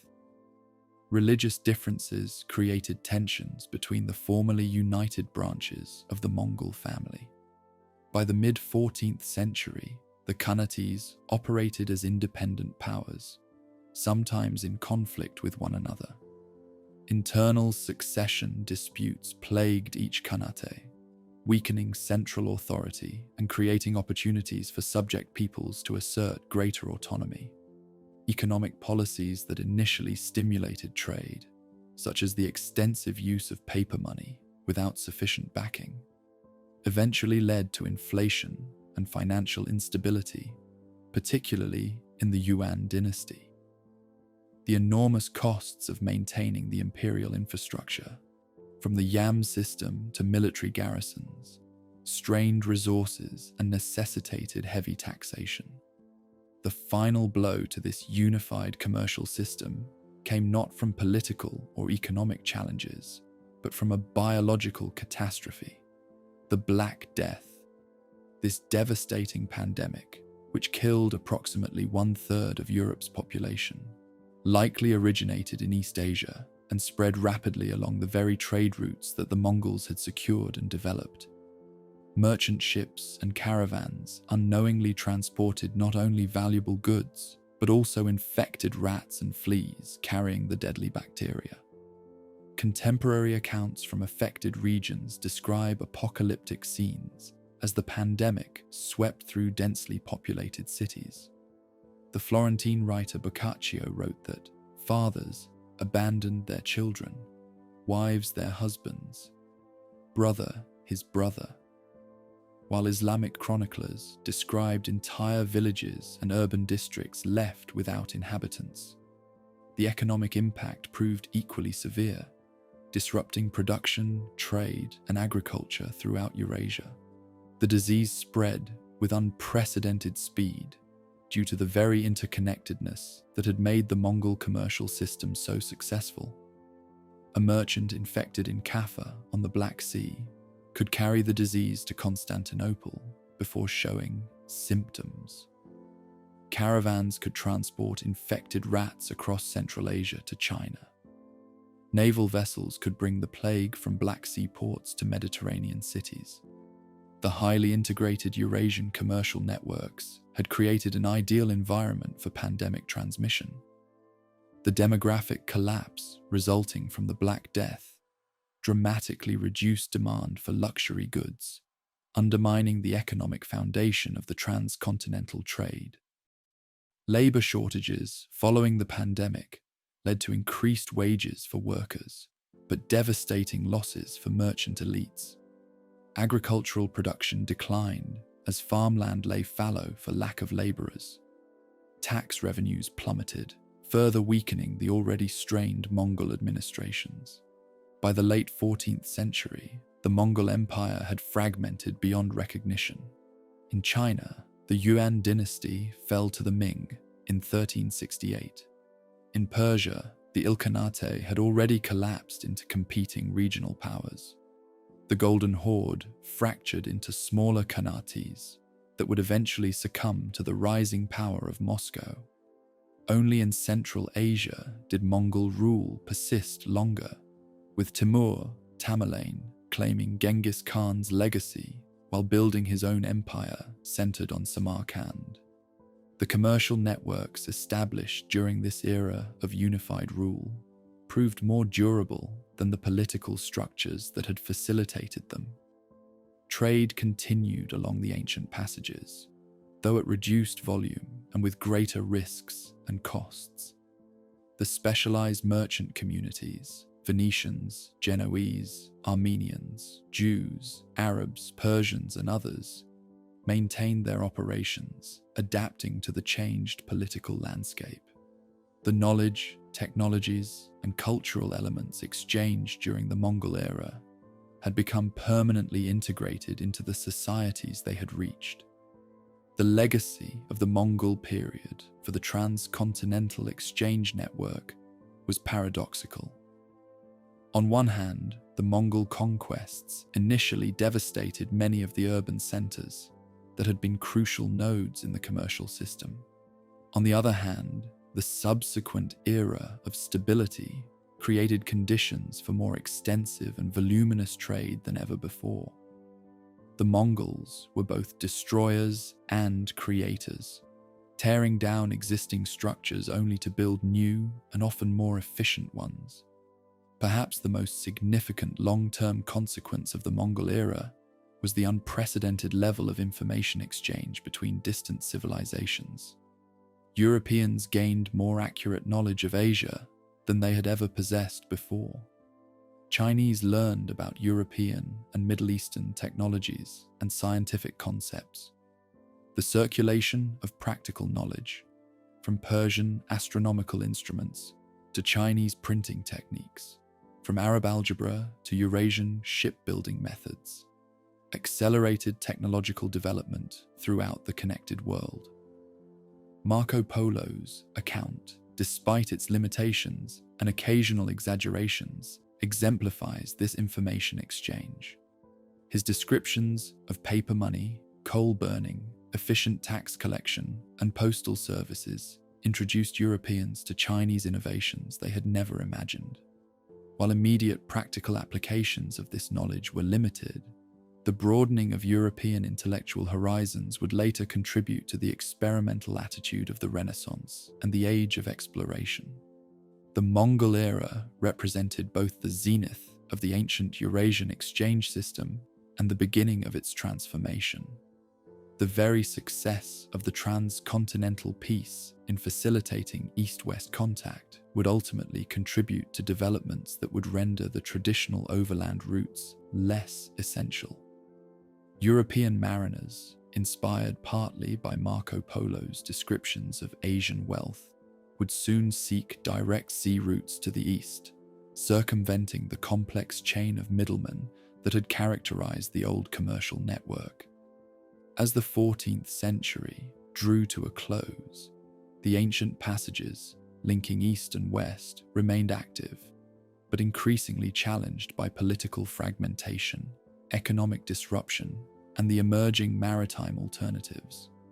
The Mongol dream of universal empire had faded, but the commercial and cultural connections forged during their remarkable century of dominance had permanently altered the trajectory of world history, leaving an indelible legacy that continues to shape our modern global civilization. The ringing of church bells across Europe announced each new outbreak of the pestilence, a mournful counterpoint to the muezzin's call that echoed over similarly devastated cities from Cairo to Samarkand. The Black Death, which first appeared in the Crimea around 1347, swept across the interconnected Eurasian world with devastating efficiency, following the very commercial arteries that had facilitated centuries of prosperous exchange. By the time its initial fury subsided in the early 1350s, the pandemic had claimed perhaps a third of Europe's population and comparable numbers across the Middle East, Central Asia, and China. This biological catastrophe delivered a severe blow to the transcontinental network that had reached its zenith under Mongol protection. Beyond the immediate human tragedy lay profound economic consequences. Collapsed demand for luxury goods, labor shortages, abandoned agricultural lands, and declining tax revenues. The plague bacterium, unwittingly transported by merchants and their goods, demonstrated the double-edged nature of Eurasian connectivity. The same pathways that had carried silk, spices, and ideas now became vectors for microscopic death. The timing of this pandemic proved particularly consequential, coinciding with the political fragmentation of the Mongol Empire. The Golden Horde, ruling the western steppe regions, had already adopted Islam and grown culturally distant from its Mongol origins. The Ilkhanate in Persia collapsed entirely following the death of Abu Sa'id in 1335, fragmenting into competing regional dynasties. The Chagatai Khanate in Central Asia split into eastern and western sections with diverging political trajectories. In China, Mongol rule grew increasingly unstable as natural disasters, economic mismanagement, and native Chinese resistance undermined Yuan dynasty authority. Into this fractured landscape stepped a conqueror whose name would become synonymous with both destruction and splendor. Timur, known to Europeans as Tamerlane. Born in the 1320s near Samarkand, this Turco-Mongol warlord claimed descent from Genghis Khan and embarked on a campaign of conquest that would briefly resurrect the dream of a unified Eurasian empire. Between 1370 and his death in 1405, Timur conquered territories stretching from Delhi to Damascus, from the Aral Sea to Anatolia. Unlike Genghis Khan, whose conquests ultimately facilitated commerce, Timur's campaigns caused lasting damage to the commercial infrastructure of Central and Western Asia.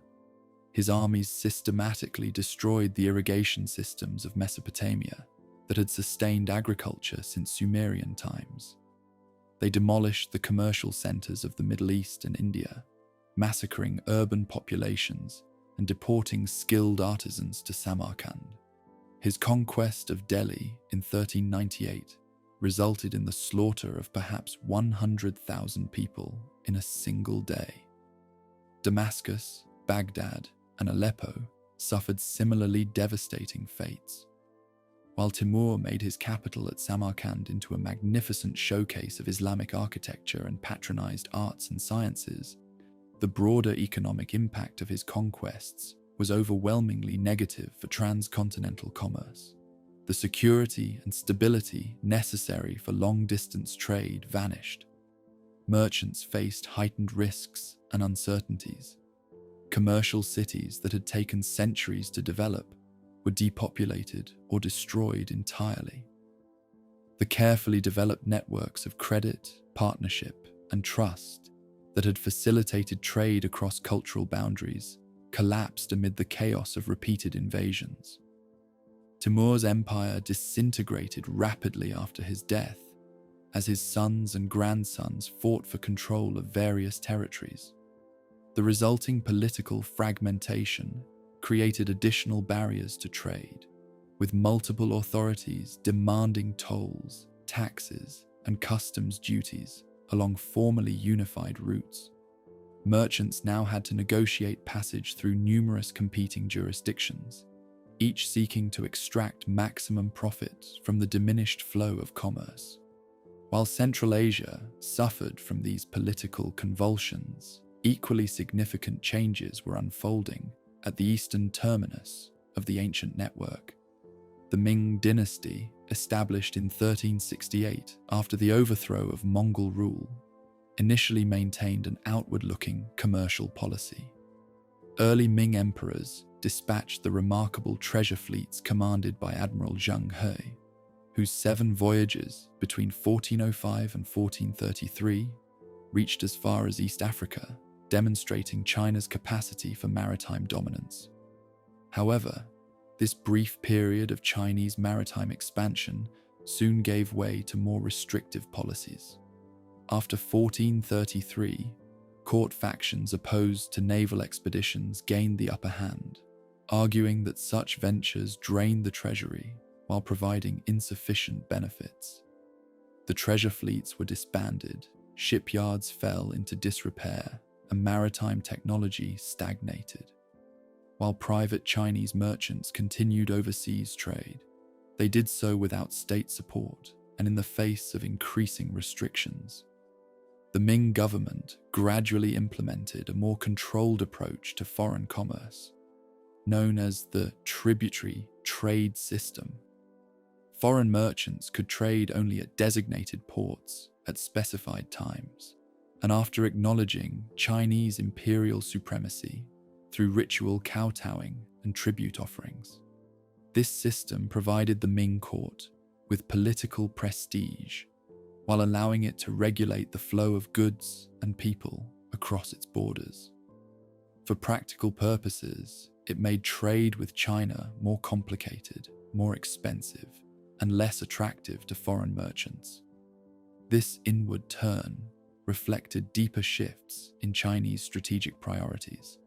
The primary security concern for Ming rulers was not controlling distant trade routes, but defending against Mongol threats from the north. They invested enormous resources in renovating and extending the Great Wall, rather than maintaining the overland commercial corridors that had connected China to Central Asia. The Hexi Corridor and other Western approaches received less attention and protection than during earlier dynasties. At the western end of the ancient network, another imperial power was rising with momentous consequences for Eurasian exchange.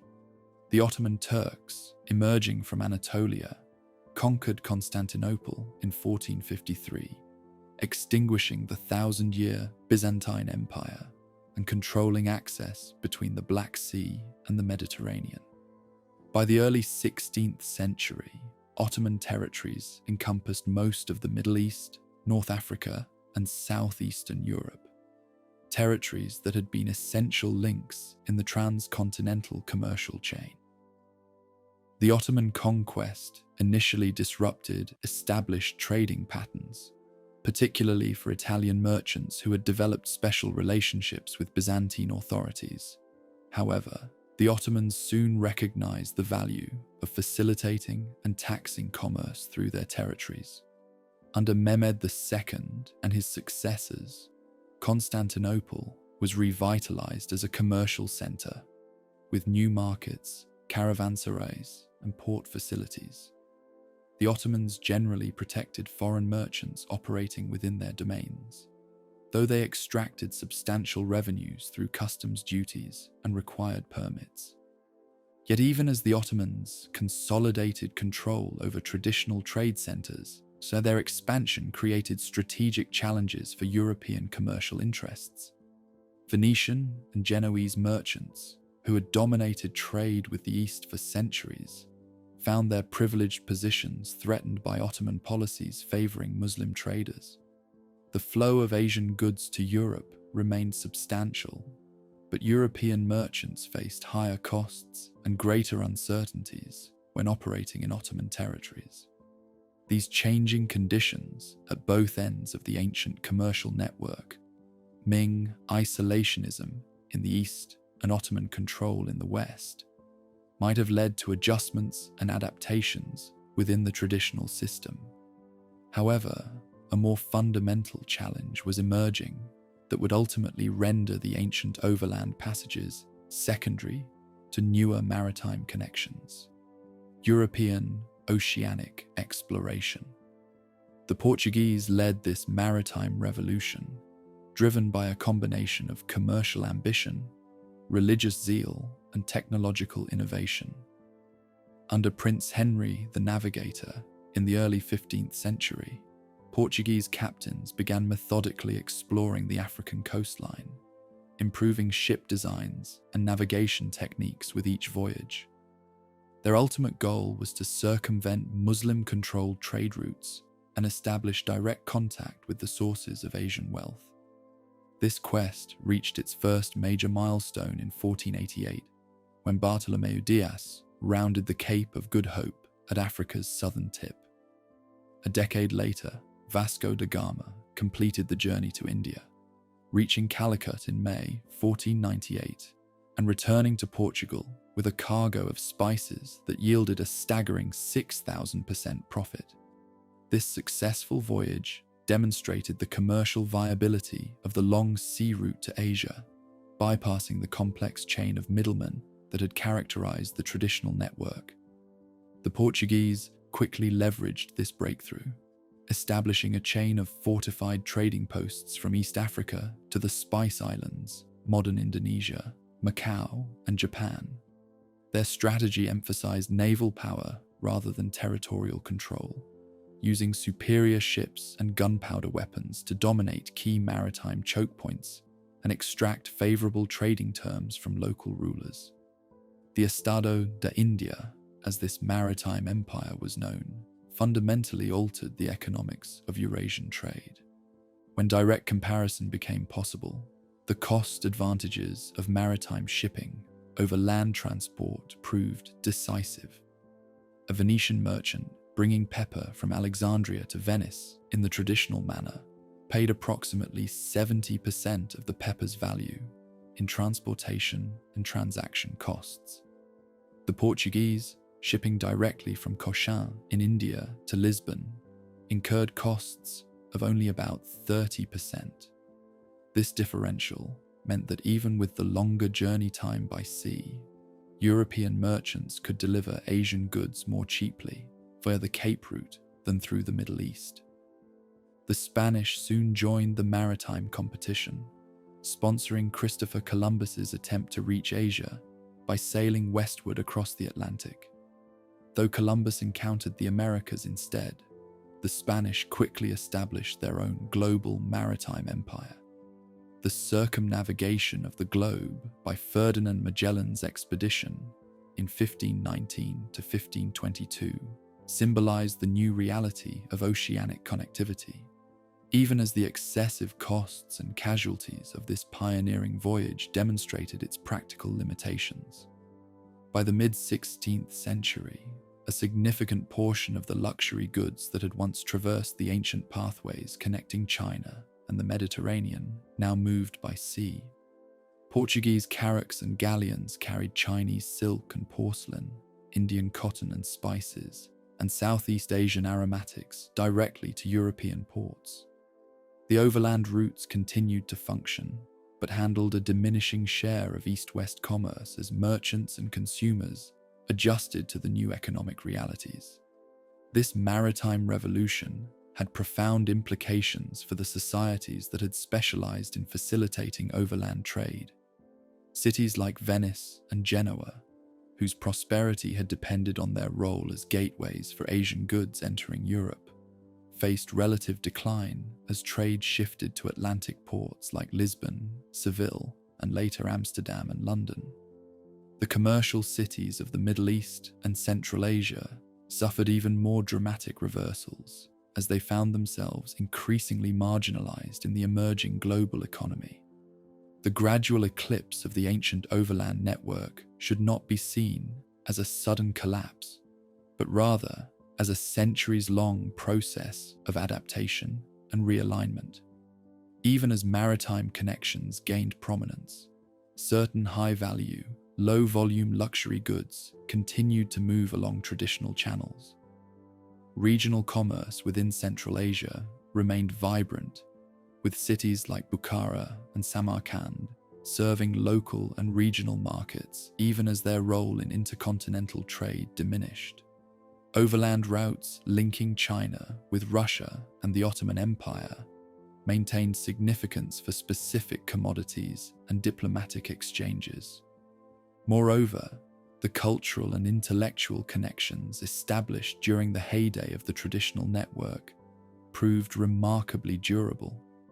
Religious communities, scholarly traditions, artistic styles, and technological knowledge that had spread along the commercial arteries remained embedded in the societies they had reached. The legacy of centuries of cross-cultural exchange continued to shape developments in philosophy, science, art, and literature, long after the economic foundations of the network had eroded. By the dawn of the 17th century, the ancient pattern of Eurasian exchange had been fundamentally transformed. The age of European maritime empires had begun, initiating the process that would eventually create a truly global exchange network, incorporating the Americas and Oceania alongside the connected lands of Afro-Eurasia.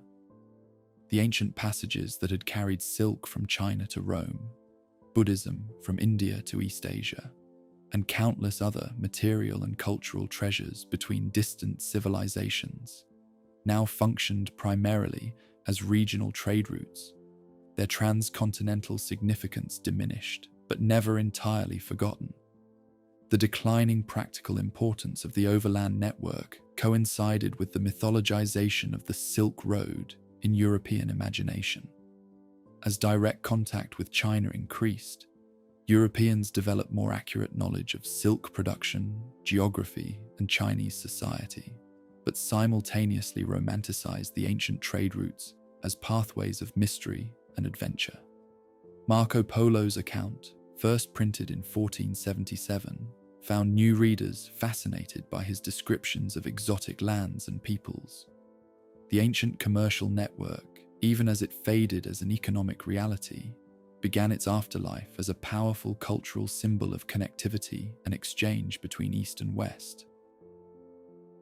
Long before European mariners ventured beyond familiar shores, the waters of the South China Sea, the Indian Ocean, and the Persian Gulf carried a vibrant maritime trade that complemented and sometimes rivaled the more famous overland passages. This aquatic network, sometimes called the Maritime Silk Road, linked the great civilizations of East Asia, Southeast Asia, the Indian subcontinent, the Middle East, and East Africa through seaborne commerce.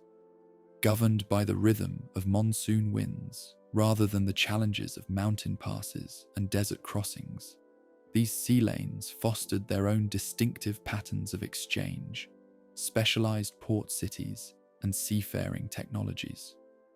The origins of these maritime connections predate written history.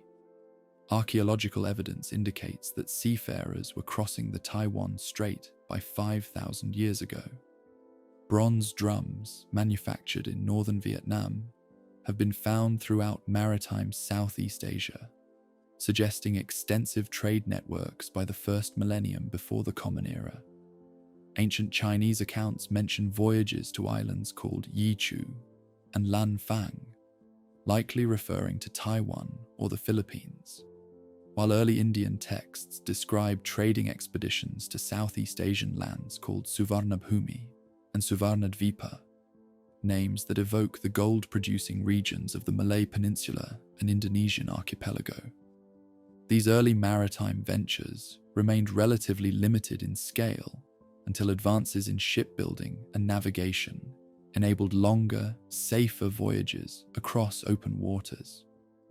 By the time of the Han Dynasty, Chinese merchants were venturing south along the coast to Vietnam and beyond, while South Indian mariners were crossing the Bay of Bengal to reach Southeast Asian ports.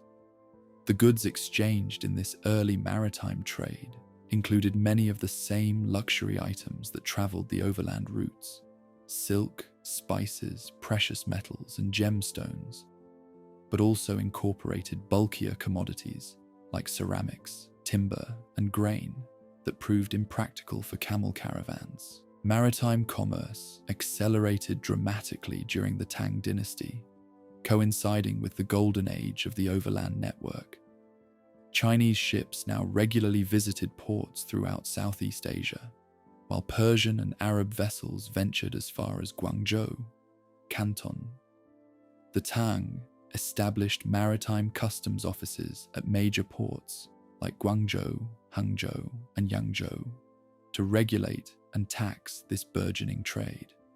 These cities developed large foreign quarters where merchants from distant lands established semi-permanent communities, complete with their own places of worship, markets, and legal arrangements. The monsoon wind pattern dictated the rhythm of this maritime commerce. From April to August, the southwest monsoon enabled ships to sail from Arabia and India to China. From November to February, the northeast monsoon facilitated the return journey. This natural cycle created a predictable schedule for departures and arrivals, with ships spending several months in foreign ports waiting for favorable winds. During these extended stays, merchants not only conducted business, but also exchanged religious ideas, cultural practices, and technologies with local populations. The prominence of the maritime routes grew substantially after the fall of the Tang Dynasty, when Chinese attention shifted increasingly toward the sea. The Song Dynasty, having lost control of the northern overland routes to nomadic peoples, actively promoted maritime commerce as an alternative revenue source. They developed China's first permanent navy, improved harbor facilities, and established maritime trade superintendencies in major ports. The southern Song capital of Hangzhou became a magnificent maritime commercial center, described by Marco Polo as the finest and most splendid city in the world. Song Dynasty technological innovations transformed maritime capabilities. Chinese shipwrights developed the stern post rudder, watertight compartments, and multiple masts with adjustable sails, creating vessels far more maneuverable and seaworthy than their predecessors. The Chinese mariner's compass, first employed for navigation during this period, revolutionized seafaring by enabling captains to determine direction without reference to landmarks or celestial bodies, a crucial advantage during overcast conditions or on the open ocean. The junk China's distinctive ship design with its high stern, flat bottom, and battened sails emerged as the dominant vessel type in East Asian waters. These ships came in various sizes, from small coastal craft to massive treasure ships that would later carry Admiral Jang Ho's expeditions across the Indian Ocean. Their compartmentalized hulls could carry diverse cargoes while providing safety in case of leaks, and their adjustable sails allowed efficient operation with minimal crew. These innovative vessels gave Chinese merchants significant advantages in maritime commerce. While the Chinese dominated the eastern sections of the maritime network, the western portions saw the rise of successive trading powers. During the early centuries of the Common Era, merchants from the Greco-Roman world sailed from Egyptian Red Sea ports to India, as documented in the Periplus of the Erythraean Sea. The Aksumite kingdom in Ethiopia and Sassanid Persia later controlled significant portions of this western trade. Following the rise of Islam, Arab and Persian Muslim merchants gradually established commercial hegemony throughout the Indian Ocean, forming a maritime trade diaspora that stretched from East Africa to Southeast Asia. Between these eastern and western maritime spheres lay the crucial Strait of Malacca, a narrow passage between the Malay Peninsula and Sumatra that serves as the primary shipping channel between the Indian Ocean and the South China Sea. Control of this strategic choke point brought enormous wealth to successive Southeast Asian empires. The Srivijaya Empire dominated the strait from the 7th to 13th centuries, followed by the Majapahit Empire and later the Malacca Sultanate. These states derived their power not from large territories or armies, but from their ability to regulate and profit from maritime commerce passing through their waters. Specialized port cities emerged throughout the network to facilitate exchange between different maritime trading zones. Places like Palembang, Malacca, Hormuz, and Kilwa functioned as entrepôts where goods were transferred between different regional circuits. Currencies were exchanged, and merchants from diverse backgrounds negotiated deals. These cities typically operated with considerable autonomy from inland political authorities, developing cosmopolitan cultures and pragmatic legal systems designed to accommodate foreign traders. Religious ideas spread extensively along these maritime passages. Muslim, Arab, and Persian merchants established Islam throughout maritime Southeast Asia, gradually converting local rulers who saw advantages in joining the international Muslim commercial community. Chinese merchants brought Confucian cultural norms and sometimes Buddhist beliefs to overseas Chinese communities in Southeast Asia. Hindu and Buddhist influences from India had already transformed the religious landscape of much of Southeast Asia during earlier centuries of maritime contact. The diversity of goods exchanged along the maritime Silk Road exceeded even that of its overland counterpart. Chinese silks and porcelains traveled west, while Indian cotton textiles, Arabian incense, and African ivory moved east. Southeast Asian spices, especially cloves, nutmeg, and mace from the remote Maluku Islands, commanded extraordinary prices in both Chinese and European markets. Exotic animals, medicinal herbs, tropical hardwoods, and precious metals circulated throughout the network, enriching the material cultures of participating societies. The most remarkable chapter in the history of the maritime Silk Road began in the early 15th century with the treasure voyages commanded by Admiral Jang Ho. Between 1405 and 1433, this Chinese Muslim eunuch led 7 massive naval expeditions through Southeast Asian waters to India, the Persian Gulf, and the East African coast. The scale of these ventures dwarfed contemporary European explorations. Jang Ho's fleet included ships measuring 400 feet in length, several times larger than Columbus's vessels, and the entire expedition comprised up to 300 ships and 28,000 men.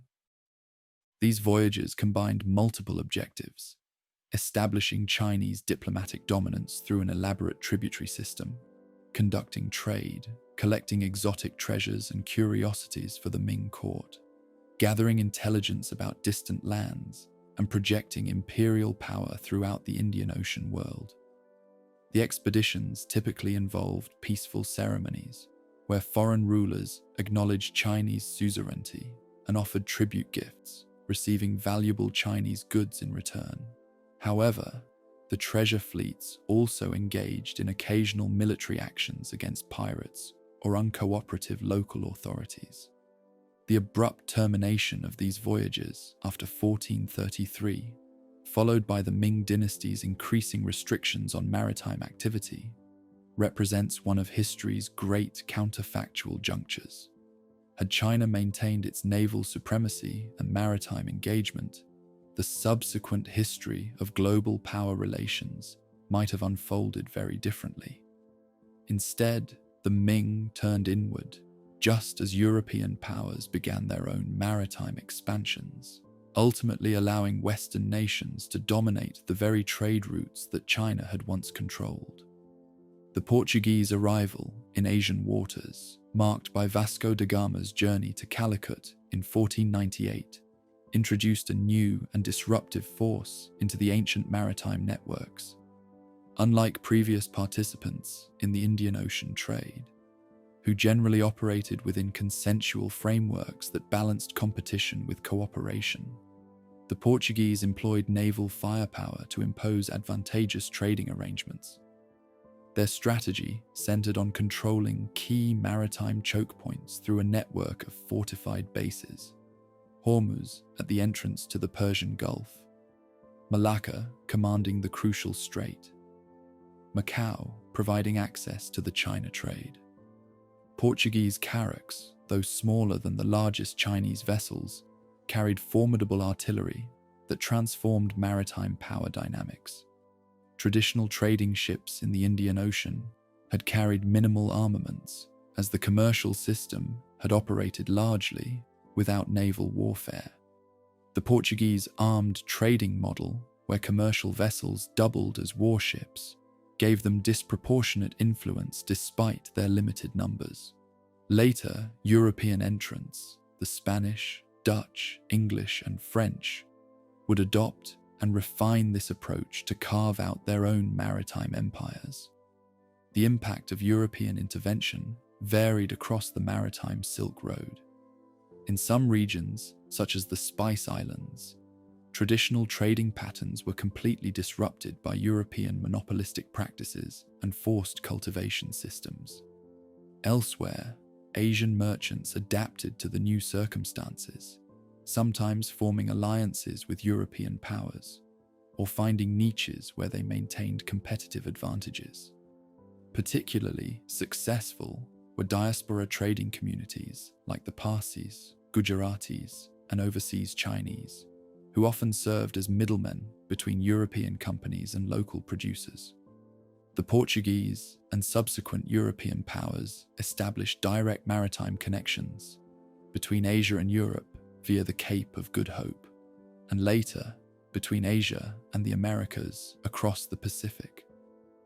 These new global linkages gradually transformed the ancient maritime Silk Road from a largely self-contained Asian trading system into components of an emerging worldwide network. Ports that had primarily served regional commerce now became nodes in truly global supply chains, handling goods destined for consumers on distant continents. By the 18th century, the traditional maritime passages had been fully incorporated into the European-dominated global trading system. Spanish galleons connected Manila with Acapulco, carrying Asian goods to the Americas and American silver to China. The English East India Company shipped Chinese tea to Britain and Indian cotton textiles to Africa and the Americas. Dutch vessels brought Indonesian spices to Amsterdam for redistribution throughout Europe.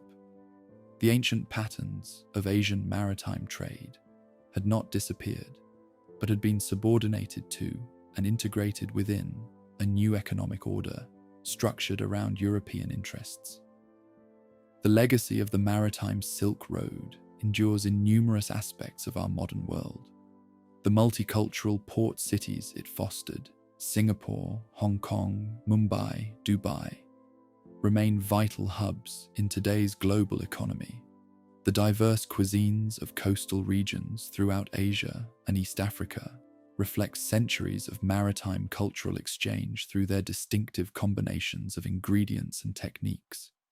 Religious landscapes spanning from East Africa to Indonesia bear the imprint of conversions that followed trading connections.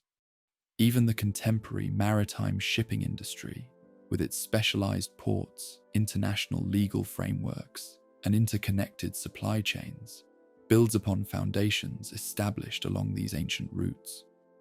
In recent decades, rising Asian economies, particularly China, have invoked the Maritime Silk Road as both historical precedent and metaphor for their growing engagement with the wider world.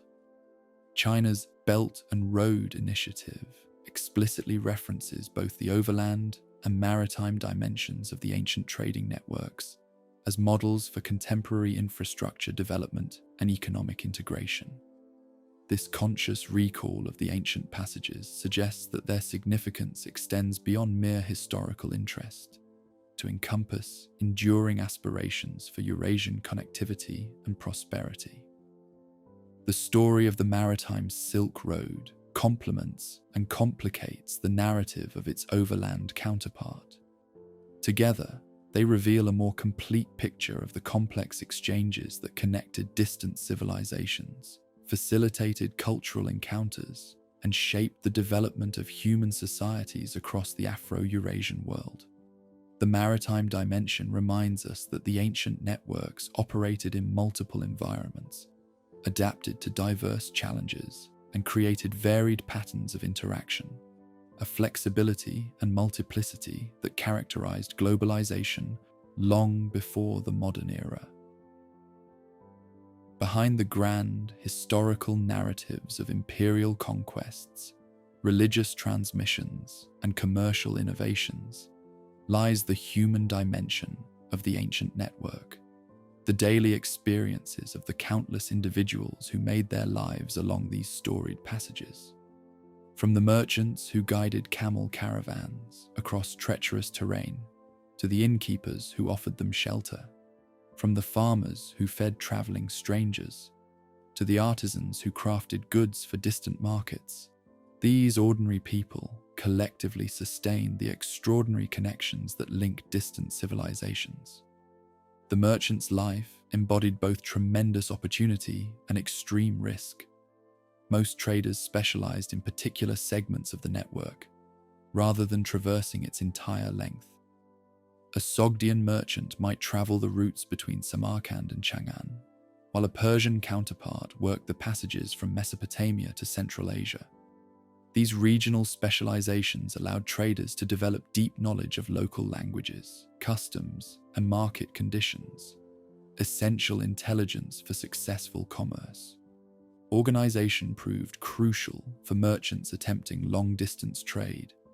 Family partnerships represented the most common business structure, with male relatives stationed in different cities to form a commercial network bound by kinship ties. A merchant house might position one brother in Bukhara, another in Merv, and a third in Kashgar, creating a chain of trusted agents who could receive shipments, negotiate sales, and transmit profits. These family networks often spanned generations, with sons apprenticed to the business from childhood and eventually taking over from their fathers. For journeys through difficult terrain, merchants typically formed caravans, temporary alliances for mutual protection and assistance. A typical caravan might include several merchant groups, each with their own goods and pack animals, traveling together under the leadership of a caravan guide or bashi. This experienced professional knew the routes intimately, including the locations of water sources, dangerous passes, and safe camping grounds. The Bashi negotiated with local authorities for passage rights, organized guards, and resolved disputes among travelers. The choice of pack animals depended on terrain and climate. Bactrian camels, with their 2 humps and thick fur, excelled in the cold deserts and mountains of Central Asia. Dromedaries, with single humps and leaner builds, performed better in the hot deserts of Arabia and North Africa. Horses provided faster transportation for valuable, lightweight goods and messages. Mules offered sure-footed transport through mountain passages. Yaks served at the highest elevations in the Tibetan plateau. Each animal required specialized knowledge regarding feeding, loading, and care, creating distinct vocational niches for animal handlers along the routes. Communication across linguistic boundaries presented a constant challenge. Major trading centers like Chang'an, Samarkand, or Baghdad had resident translator communities who facilitated transactions between merchants speaking different languages. Elsewhere, traders relied on crude trade pigeons, gesture, or multilingual intermediaries. Successful merchants often acquired working knowledge of multiple languages. Historical sources mention Sogdian traders who could converse in 6 or more tongues, an essential skill in their role as cross-cultural middlemen. The management of currencies and values posed another practical difficulty. Silver dirhams from the Islamic world, copper cash from China, gold bezants from Byzantium, and uncoined precious metals all circulated along various segments of the network. Money changers in major markets offered conversion services, but often at unfavorable rates. Merchants had to master complex calculations involving different weight standards, purity assessments, and fluctuating exchange values. Many traders carried small scales and touchstones to verify the weight and quality of coins received in distant markets. Risk management strategies evolved to address the inherent dangers of long-distance trade. Letters of credit allowed merchants to deposit funds in one city and withdraw equivalent amounts elsewhere, reducing the need to transport large quantities of precious metals. Commender partnerships spread risk among multiple investors, with sleeping partners providing capital while traveling partners contributed labor and expertise. Some merchants diversified their shipments across multiple caravans, ensuring that the loss of a single group would not prove financially ruinous. Religious faith accompanied merchants on their journeys, providing both spiritual comfort and practical community connections. Muslim traders found mosques and fellow believers in cities throughout Central Asia and China. Christian merchants, particularly Nestorians and Armenians, maintained churches and trading colonies along the routes. Jewish merchants benefited from the network of Jewish communities stretching from Spain to China, where they could observe religious practices, obtain kosher food, and secure lodging with co-religionists. These religious affiliations often doubled as business networks, with houses of worship serving as places to exchange commercial information and form partnerships. The physical dangers facing merchants remained considerable despite these adaptive strategies. Bandits plagued remote stretches of the routes, particularly in mountain passes and desert margins, where official authority proved tenuous. Natural hazards claimed many lives: sandstorms in the Taklamakan Desert, blizzards in the Pamir Mountains, flash floods in arid regions. Disease represented another constant threat, with merchants exposed to unfamiliar pathogens as they traveled between different disease environments. Many traders never returned from their journeys, their fates recorded only in brief mentions in business correspondence. The success of transcontinental commerce depended not only on the merchants who transported goods, but also on the infrastructure that supported their journeys. The caravanserai, a fortified inn, providing secure lodging for travelers and their animals, represented perhaps the most important element of this infrastructure. These structures appeared throughout the network from Anatolia to China, following similar functional designs despite regional architectural variations, typically built as rectangular enclosures with a single defensible entrance. They featured rooms for travelers around a central courtyard, with stables for animals along the perimeter walls. Entering a caravanserai at dusk, a weary merchant would find a microcosm of the network's diversity. In the central courtyard, camel drivers watered and fed their animals while comparing information about conditions ahead. In small chambers along the walls, merchants from different regions secured their goods and prepared simple meals. In the common areas, travelers shared news from distant cities, political developments, market prices, religious events, creating an oral information network that transmitted intelligence across vast distances. Caravanserais provided more than merely shelter.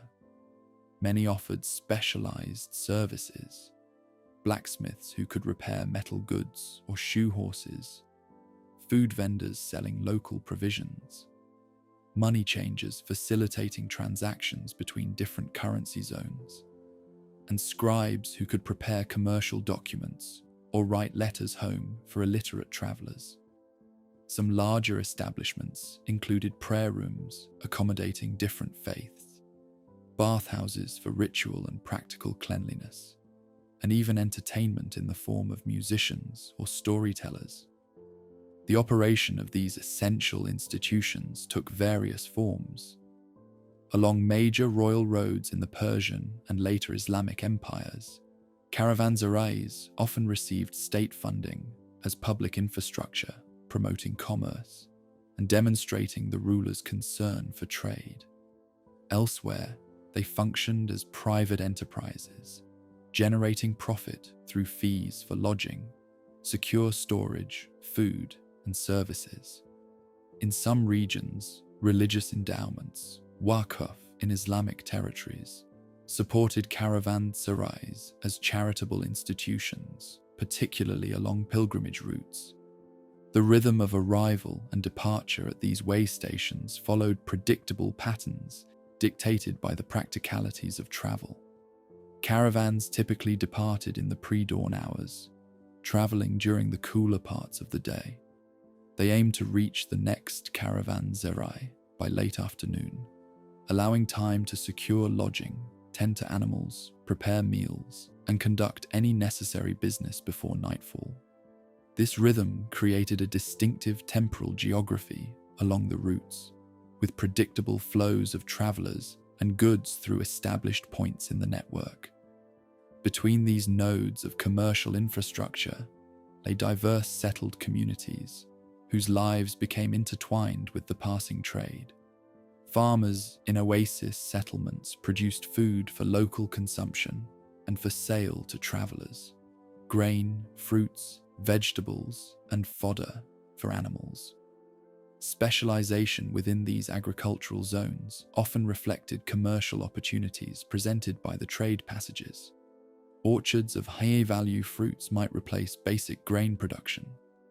Cotton cultivation could supply local textile workshops producing goods for distant markets. The environmental challenges facing these settled communities often proved formidable. In desert oasis settlements like Dunhuang or Turfan, elaborate irrigation systems channeled meltwater from distant mountains to support agriculture in nearly rainless conditions. These systems required constant maintenance and complex social organization to allocate water rights.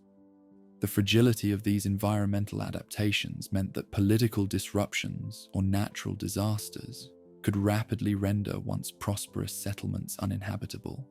Urban centers along the network developed distinctive spatial patterns reflecting their commercial functions. Markets typically occupied central locations, often with specialized sections for different categories of goods. Foreign merchant communities clustered in designated neighborhoods, sometimes with significant autonomy regarding internal governance. Religious buildings, temples, mosques, churches, synagogues, served both local populations and traveling merchants of various faiths. Administrative structures housed customs officials, tax collectors, and other authorities regulating commerce. Service economies flourished in these trading centers. Innkeepers, cooks, and bathhouse operators provided for travelers' physical needs. Entertainers, musicians, dancers, storytellers, and prostitutes offered diversions for merchants far from home. Craftspeople repaired damaged goods and equipment, or created new products incorporating influences from passing trade. Financial specialists facilitated complex transactions across currency zones and provided credit services. Together, these occupations created distinctive urban economies oriented around the needs of commerce. The cosmopolitan character of major trading cities created unique cultural environments. In places like Chang'an during the Tang Dynasty or Baghdad under the Abbasids, residents encountered diversity in everyday life, different languages in the marketplace, varied styles of dress in the streets, multiple cuisines available for consumption, and diverse religious practices visible in public spaces. This exposure to difference fostered pragmatic tolerance in commercial contexts, even when religious or political authorities promoted exclusivist ideologies. Women played more significant roles in the commercial culture of the ancient network than conventional historical narratives often acknowledge. While long-distance trade expeditions remained predominantly male enterprises due to physical dangers and cultural restrictions on female mobility, women participated extensively in the commercial life of trading centers. They worked as innkeepers, food vendors, textile producers, and marketplace sellers. Elite women sometimes controlled substantial commercial investments, acting as silent partners who provided capital for trading ventures. The textile industry, particularly crucial to the network given the prominence of silk and other fabric trades, employed predominantly female labor in many regions. From Chinese silk workshops to Persian carpet manufactories, women performed the painstaking work of spinning, weaving, and embroidering textiles that would travel thousands of miles. In some areas, such as Sogdiana, archaeological evidence suggests women managed substantial textile workshops that produced luxury goods for export. Cross-cultural marriages frequently occurred in trading communities, creating families that embodied the network's connective function. Chinese historical records mention Western merchants who married local women in Tang Dynasty cities. In Central Asian oasis towns, genetic studies of ancient remains reveal individuals with mixed ancestry from distant regions. These marital alliances often served commercial purposes, creating kinship bonds that facilitated business relationships across cultural boundaries. The children of such unions grew up in multicultural households, often acquiring multiple languages and cultural competencies that proved valuable in commercial contexts. Some historical sources mention individuals with mixed heritage who served as cultural intermediaries, interpreters, guides, or diplomatic envoys who could navigate different social systems. These bicultural individuals embodied the network's integrative effects at the most personal level. Nomadic peoples played distinctive roles in the transcontinental exchange system, sometimes serving as predators on trade through raiding, but more often participating as producers, protectors, and transporters. Steppe nomads supplied horses, wool, leather, and dairy products to settled communities. Their mobility and military prowess made them valuable as caravan guards in dangerous regions. Some nomadic groups specialized in transportation services, renting camels or serving as guides through territories they controlled. The relationship between nomadic groups and sedentary powers fluctuated between conflict and cooperation. During periods of strong central authority in China, Persia, or Central Asia, imperial governments often negotiated arrangements with nomadic leaders to ensure safe passage for caravans, sometimes paying substantial subsidies. When central authority weakened, nomadic groups might increase tolls, engage in more frequent raiding, or establish their own trading cities to capture commercial profits directly.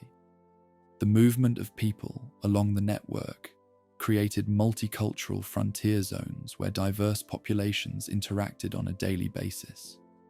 In oasis cities like Turfan, Dunhuang, or Samarkand, archaeological and textual evidence reveals communities where multiple languages were spoken, various religious traditions practiced, and different culinary traditions maintained.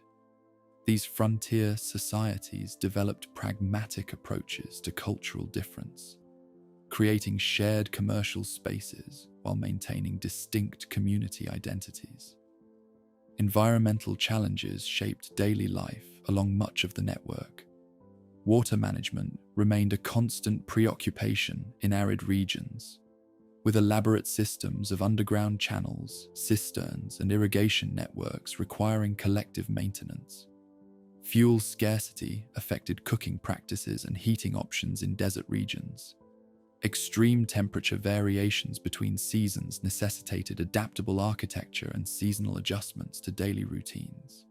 These environmental constraints created distinctive regional adaptations in material culture and social organization. The transmission of disease represented one of the network's most significant but least intentional forms of exchange. Merchants and travelers unknowingly carried pathogens between previously isolated disease environments, occasionally with devastating consequences.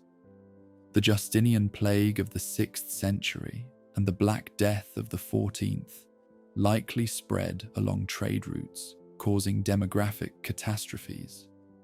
On a less apocalyptic scale, everyday travelers experienced illness as they encountered unfamiliar diseases, creating demand for medical practitioners who combined healing traditions from different regions. Medical knowledge itself traveled the network, creating hybrid healing traditions that incorporated elements from multiple systems. Persian physicians adopted techniques from Indian Ayurvedic medicine. Chinese doctors incorporated herbs from Central Asia into their pharmacopoeia. Greek medical theories traveled eastward, while Chinese concepts of pulse diagnosis moved west. Merchants often carried medical texts and substances as valuable trade goods, recognizing the universal demand for effective healing practices. Culinary exchange represented another aspect of daily life transformed by the network's connections. The movement of crops, peaches and apricots from China to the Mediterranean, citrus fruits from Southeast Asia to the Middle East, cotton from India to Central Asia, gradually altered agricultural patterns and diets across Eurasia. Spices from tropical regions became status symbols in distant kitchens. Cooking techniques and food preservation methods spread alongside ingredients, creating fusion cuisines in cosmopolitan trading centers. Entertainment and leisure activities in trading cities reflected cultural blending and commercial connections. Musicians incorporated instruments and melodies from distant regions into their performances. Board games like chess spread across cultural boundaries, evolving different rules and piece designs in various regions while maintaining their basic structure. Storytellers incorporated tales from distant lands into their repertoires, creating narrative traditions that combined elements from multiple cultural sources. Educational practices along the network often reflected commercial priorities. In many trading communities, young boys received practical instruction in arithmetic, weights and measures, geography, and foreign languages alongside religious education. Some merchant families sent sons to study in distant cities to gain language skills and commercial contacts. In cosmopolitan centers like Chang'an or Baghdad, educational institutions attracted students from diverse backgrounds, seeking specialized knowledge in fields ranging from astronomy to medicine to religious studies. For ordinary inhabitants of farming villages and small towns along the routes, the passing caravans brought occasional glimpses of a wider world. The arrival of merchants might offer opportunities to sell agricultural surplus, purchase small luxuries, or hear news from distant places. Local craftspeople might adapt designs from imported goods, gradually incorporating foreign motifs into local aesthetic traditions. Religious ideas and practices sometimes diffused from trading centers into surrounding rural areas through the activities of missionaries or returning local travelers. The archaeological record reveals the material dimensions of daily life along these passages. Excavations at sites like Penjikent in modern Tajikistan have uncovered ordinary houses with storage areas for trade goods, workshops producing export items, and wall paintings depicting merchant caravans and commercial activities.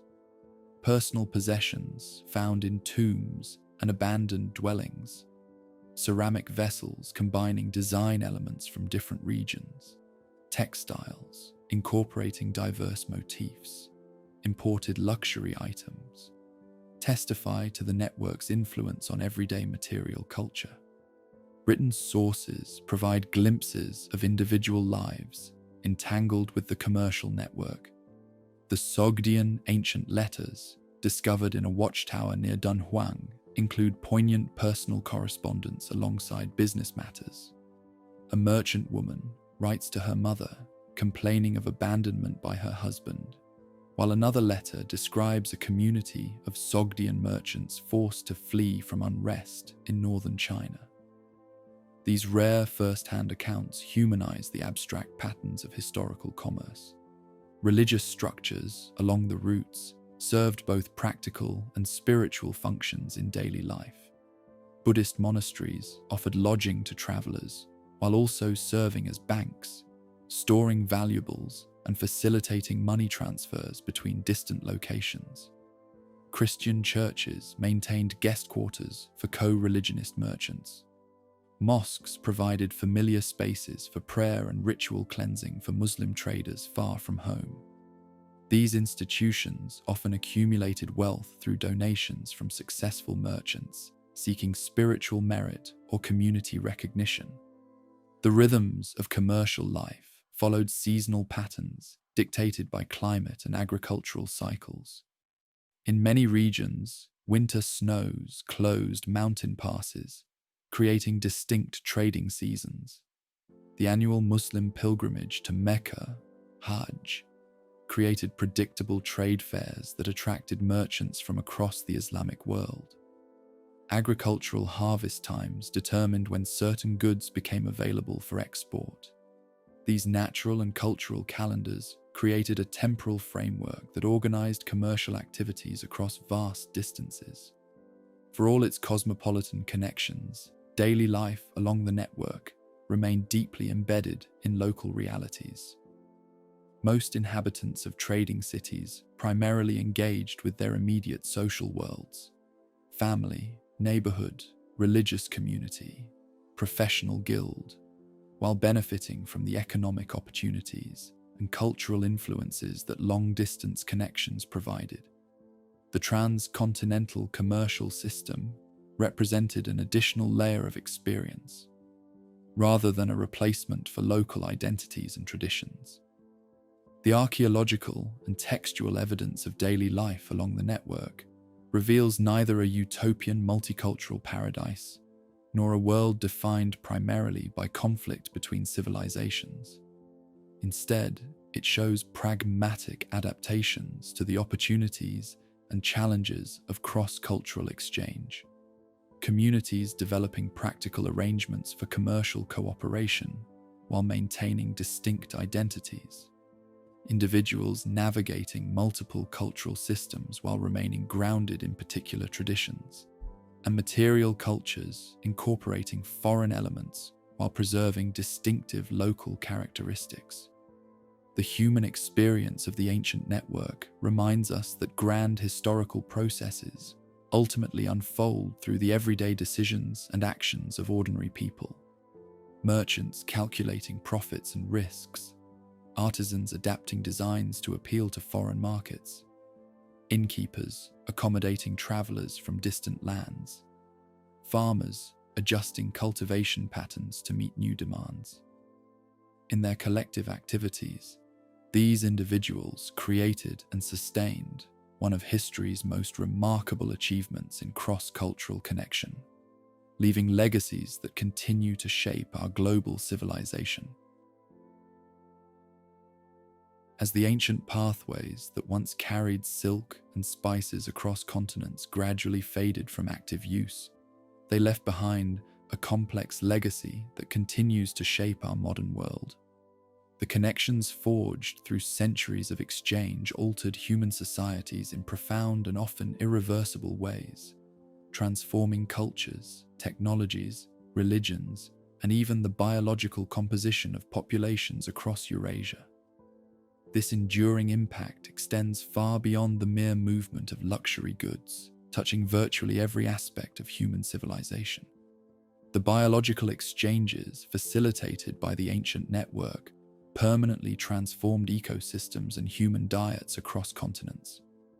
Fruits like peaches and apricots, originally domesticated in China, became staples in Persian and Mediterranean orchards. Citrus fruits traveled westward from Southeast Asia, eventually reaching Europe and later the Americas. Grapes and alfalfa moved eastward from the Mediterranean basin to China. Spices from the tropical regions of South and Southeast Asia became essential components of cuisines thousands of miles from their origins. These botanical transfers revolutionized agriculture across Eurasia, introducing new cultivation techniques alongside new crops. Persian irrigation systems spread eastward into Central Asia and westward across North Africa. Chinese agricultural innovations, like efficient iron plows and advanced rice cultivation methods, diffused to neighboring regions. These exchanges gradually transformed the diets and agricultural practices of entire civilizations, creating new culinary traditions that blended influences from distant regions. Disease organisms traveled alongside crops and commodities, sometimes with catastrophic consequences. The bubonic plague that devastated Eurasian populations in the 6th century, the Justinian plague, and again in the 14th century, the Black Death, spread along commercial pathways, carried by fleas on rats that stowed away in merchant caravans and ships. These pandemic events caused demographic collapses that transformed social structures, labor relations, and religious practices across vast territories.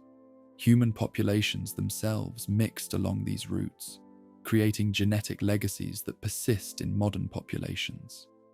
Recent genomic studies have revealed the extent of this biological exchange. Analysis of ancient DNA from burial sites along the network shows individuals with ancestry from distant regions, East Asian genetic markers in Central Asian populations, European markers in Chinese frontier communities, and complex patterns of admixture throughout the regions connected by trade. The cultural exchanges facilitated by these commercial networks transformed intellectual traditions across Eurasia. Mathematical concepts flowed in multiple directions. The Indian numerical system, including the crucial concept of zero, traveled westward through the Islamic world to Europe, while Chinese mathematical techniques moved into Central Asia. astronomical knowledge from Babylonian, Greek, Indian, and Chinese traditions circulated among scholarly communities, creating new synthetic understandings of celestial phenomena. The transcontinental movement of religious ideas profoundly reshaped spiritual landscapes across Eurasia. Buddhism traveled from India through Central Asia to become a dominant faith in China, Korea, Japan, and Southeast Asia, developing distinctive regional forms as it adapted to different cultural contexts.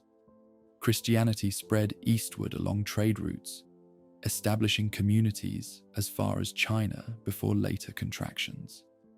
Islam followed commercial networks across Central Asia and into Western China, as well as along maritime routes to Southeast Asia. These religious transmissions created new cultural syntheses that remain visible in sacred architecture, artistic traditions, and religious practices across Asia.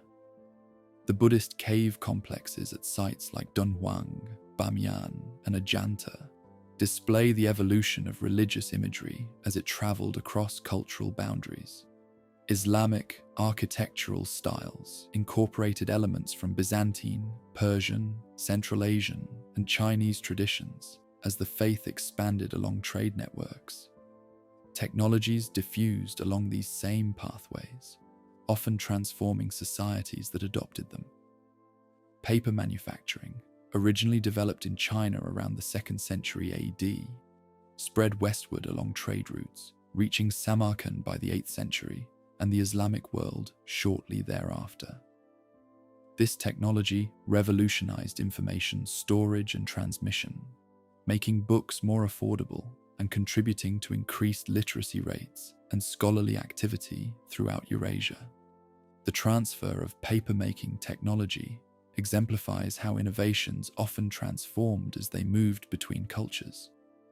Persian papermakers modified Chinese techniques, using new raw materials and developing distinctive sizing methods. These adaptations continued as papermaking spread to Europe through Islamic Spain and Sicily, creating regional variations suited to local resources and needs. Similar patterns of adoption and adaptation characterized the spread of textile technologies, metallurgical techniques, and architectural innovations. Artistic traditions flowed along the commercial arteries, creating hybrid aesthetic forms that combined elements from diverse cultural sources. The most famous example may be the Greco-Buddhist art of Gandhara, which merged Hellenistic sculptural techniques with Buddhist iconography, creating a distinctive visual language that influenced religious art across Asia.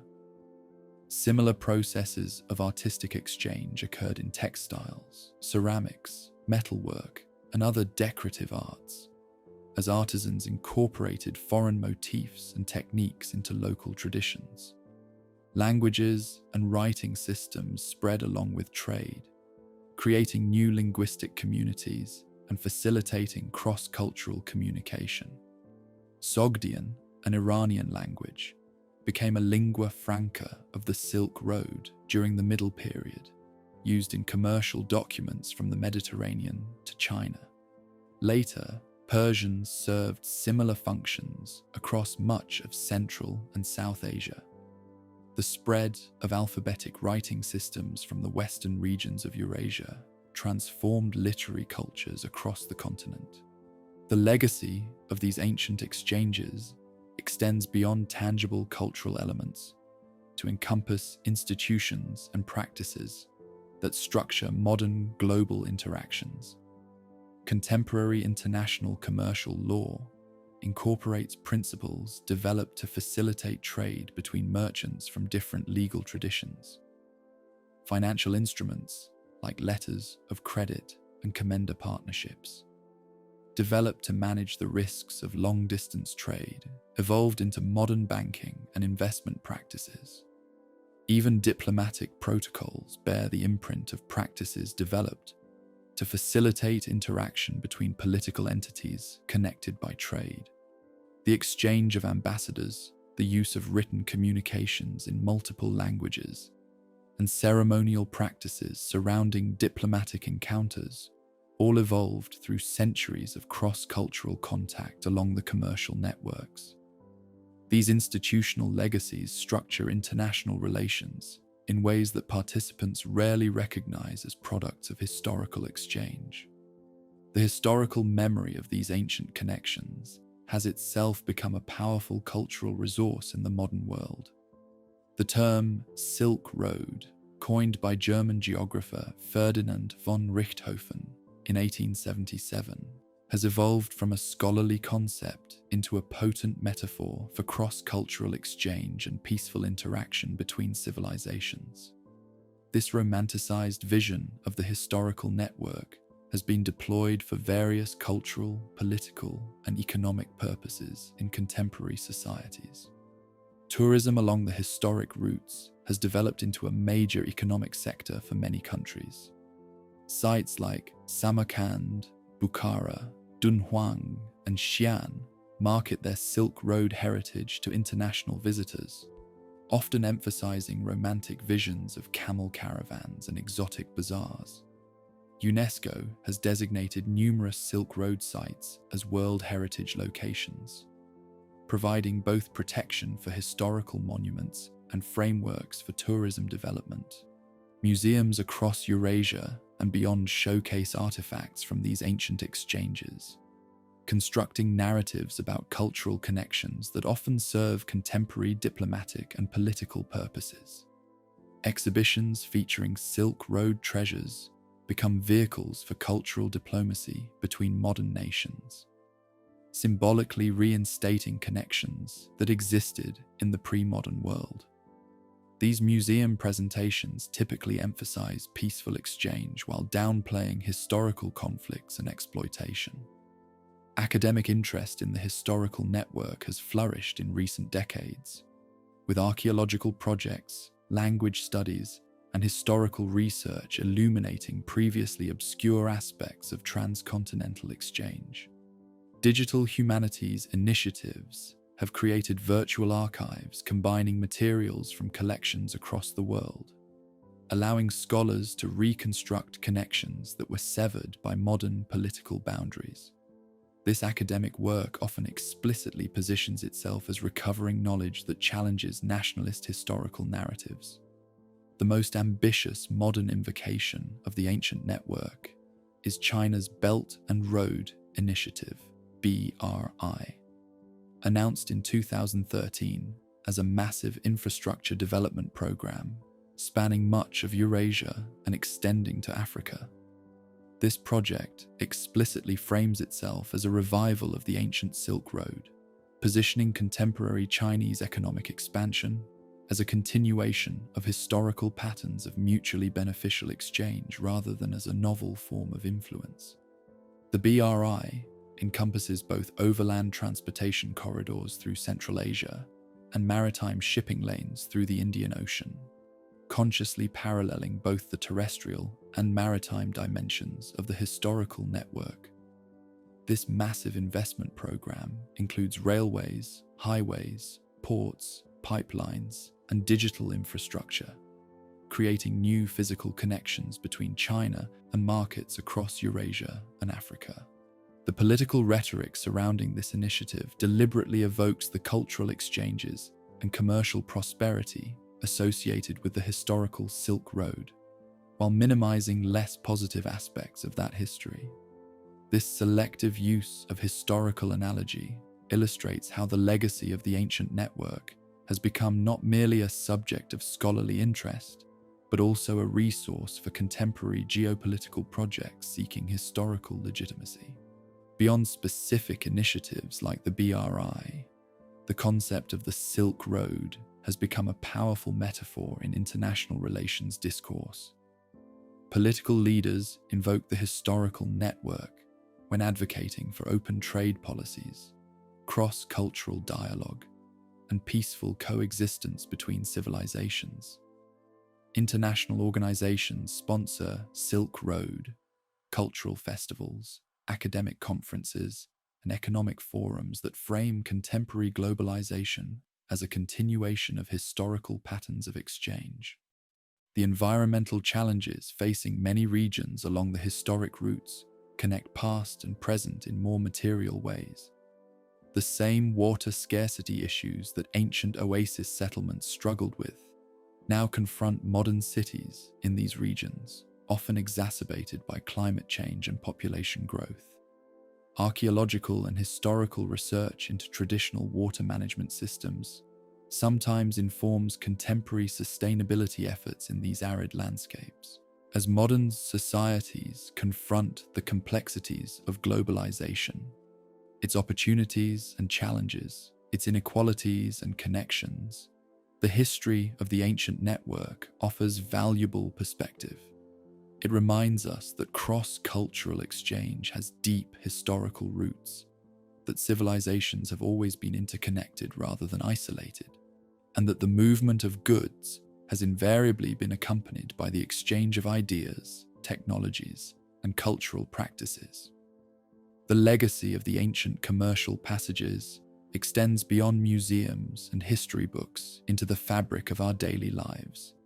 The foods we eat, the technologies we use, the religious traditions we practice, the languages we speak, and even the genetic heritage we carry within our bodies.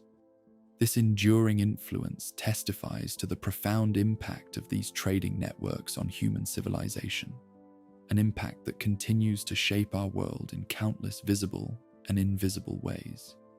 Perhaps the most significant legacy of all is the demonstration that diverse civilizations could create systems of peaceful exchange, despite differences in language, religion, and cultural values.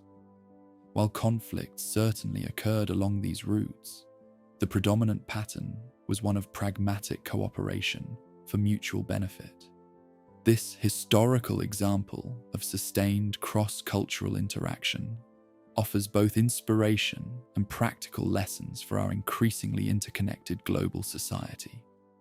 The story of these ancient pathways connecting distant civilizations thus remains not merely historical curiosity, but living heritage, a testament to human ingenuity, adaptability, and the enduring power of peaceful exchange to transform societies across vast distances and across the centuries.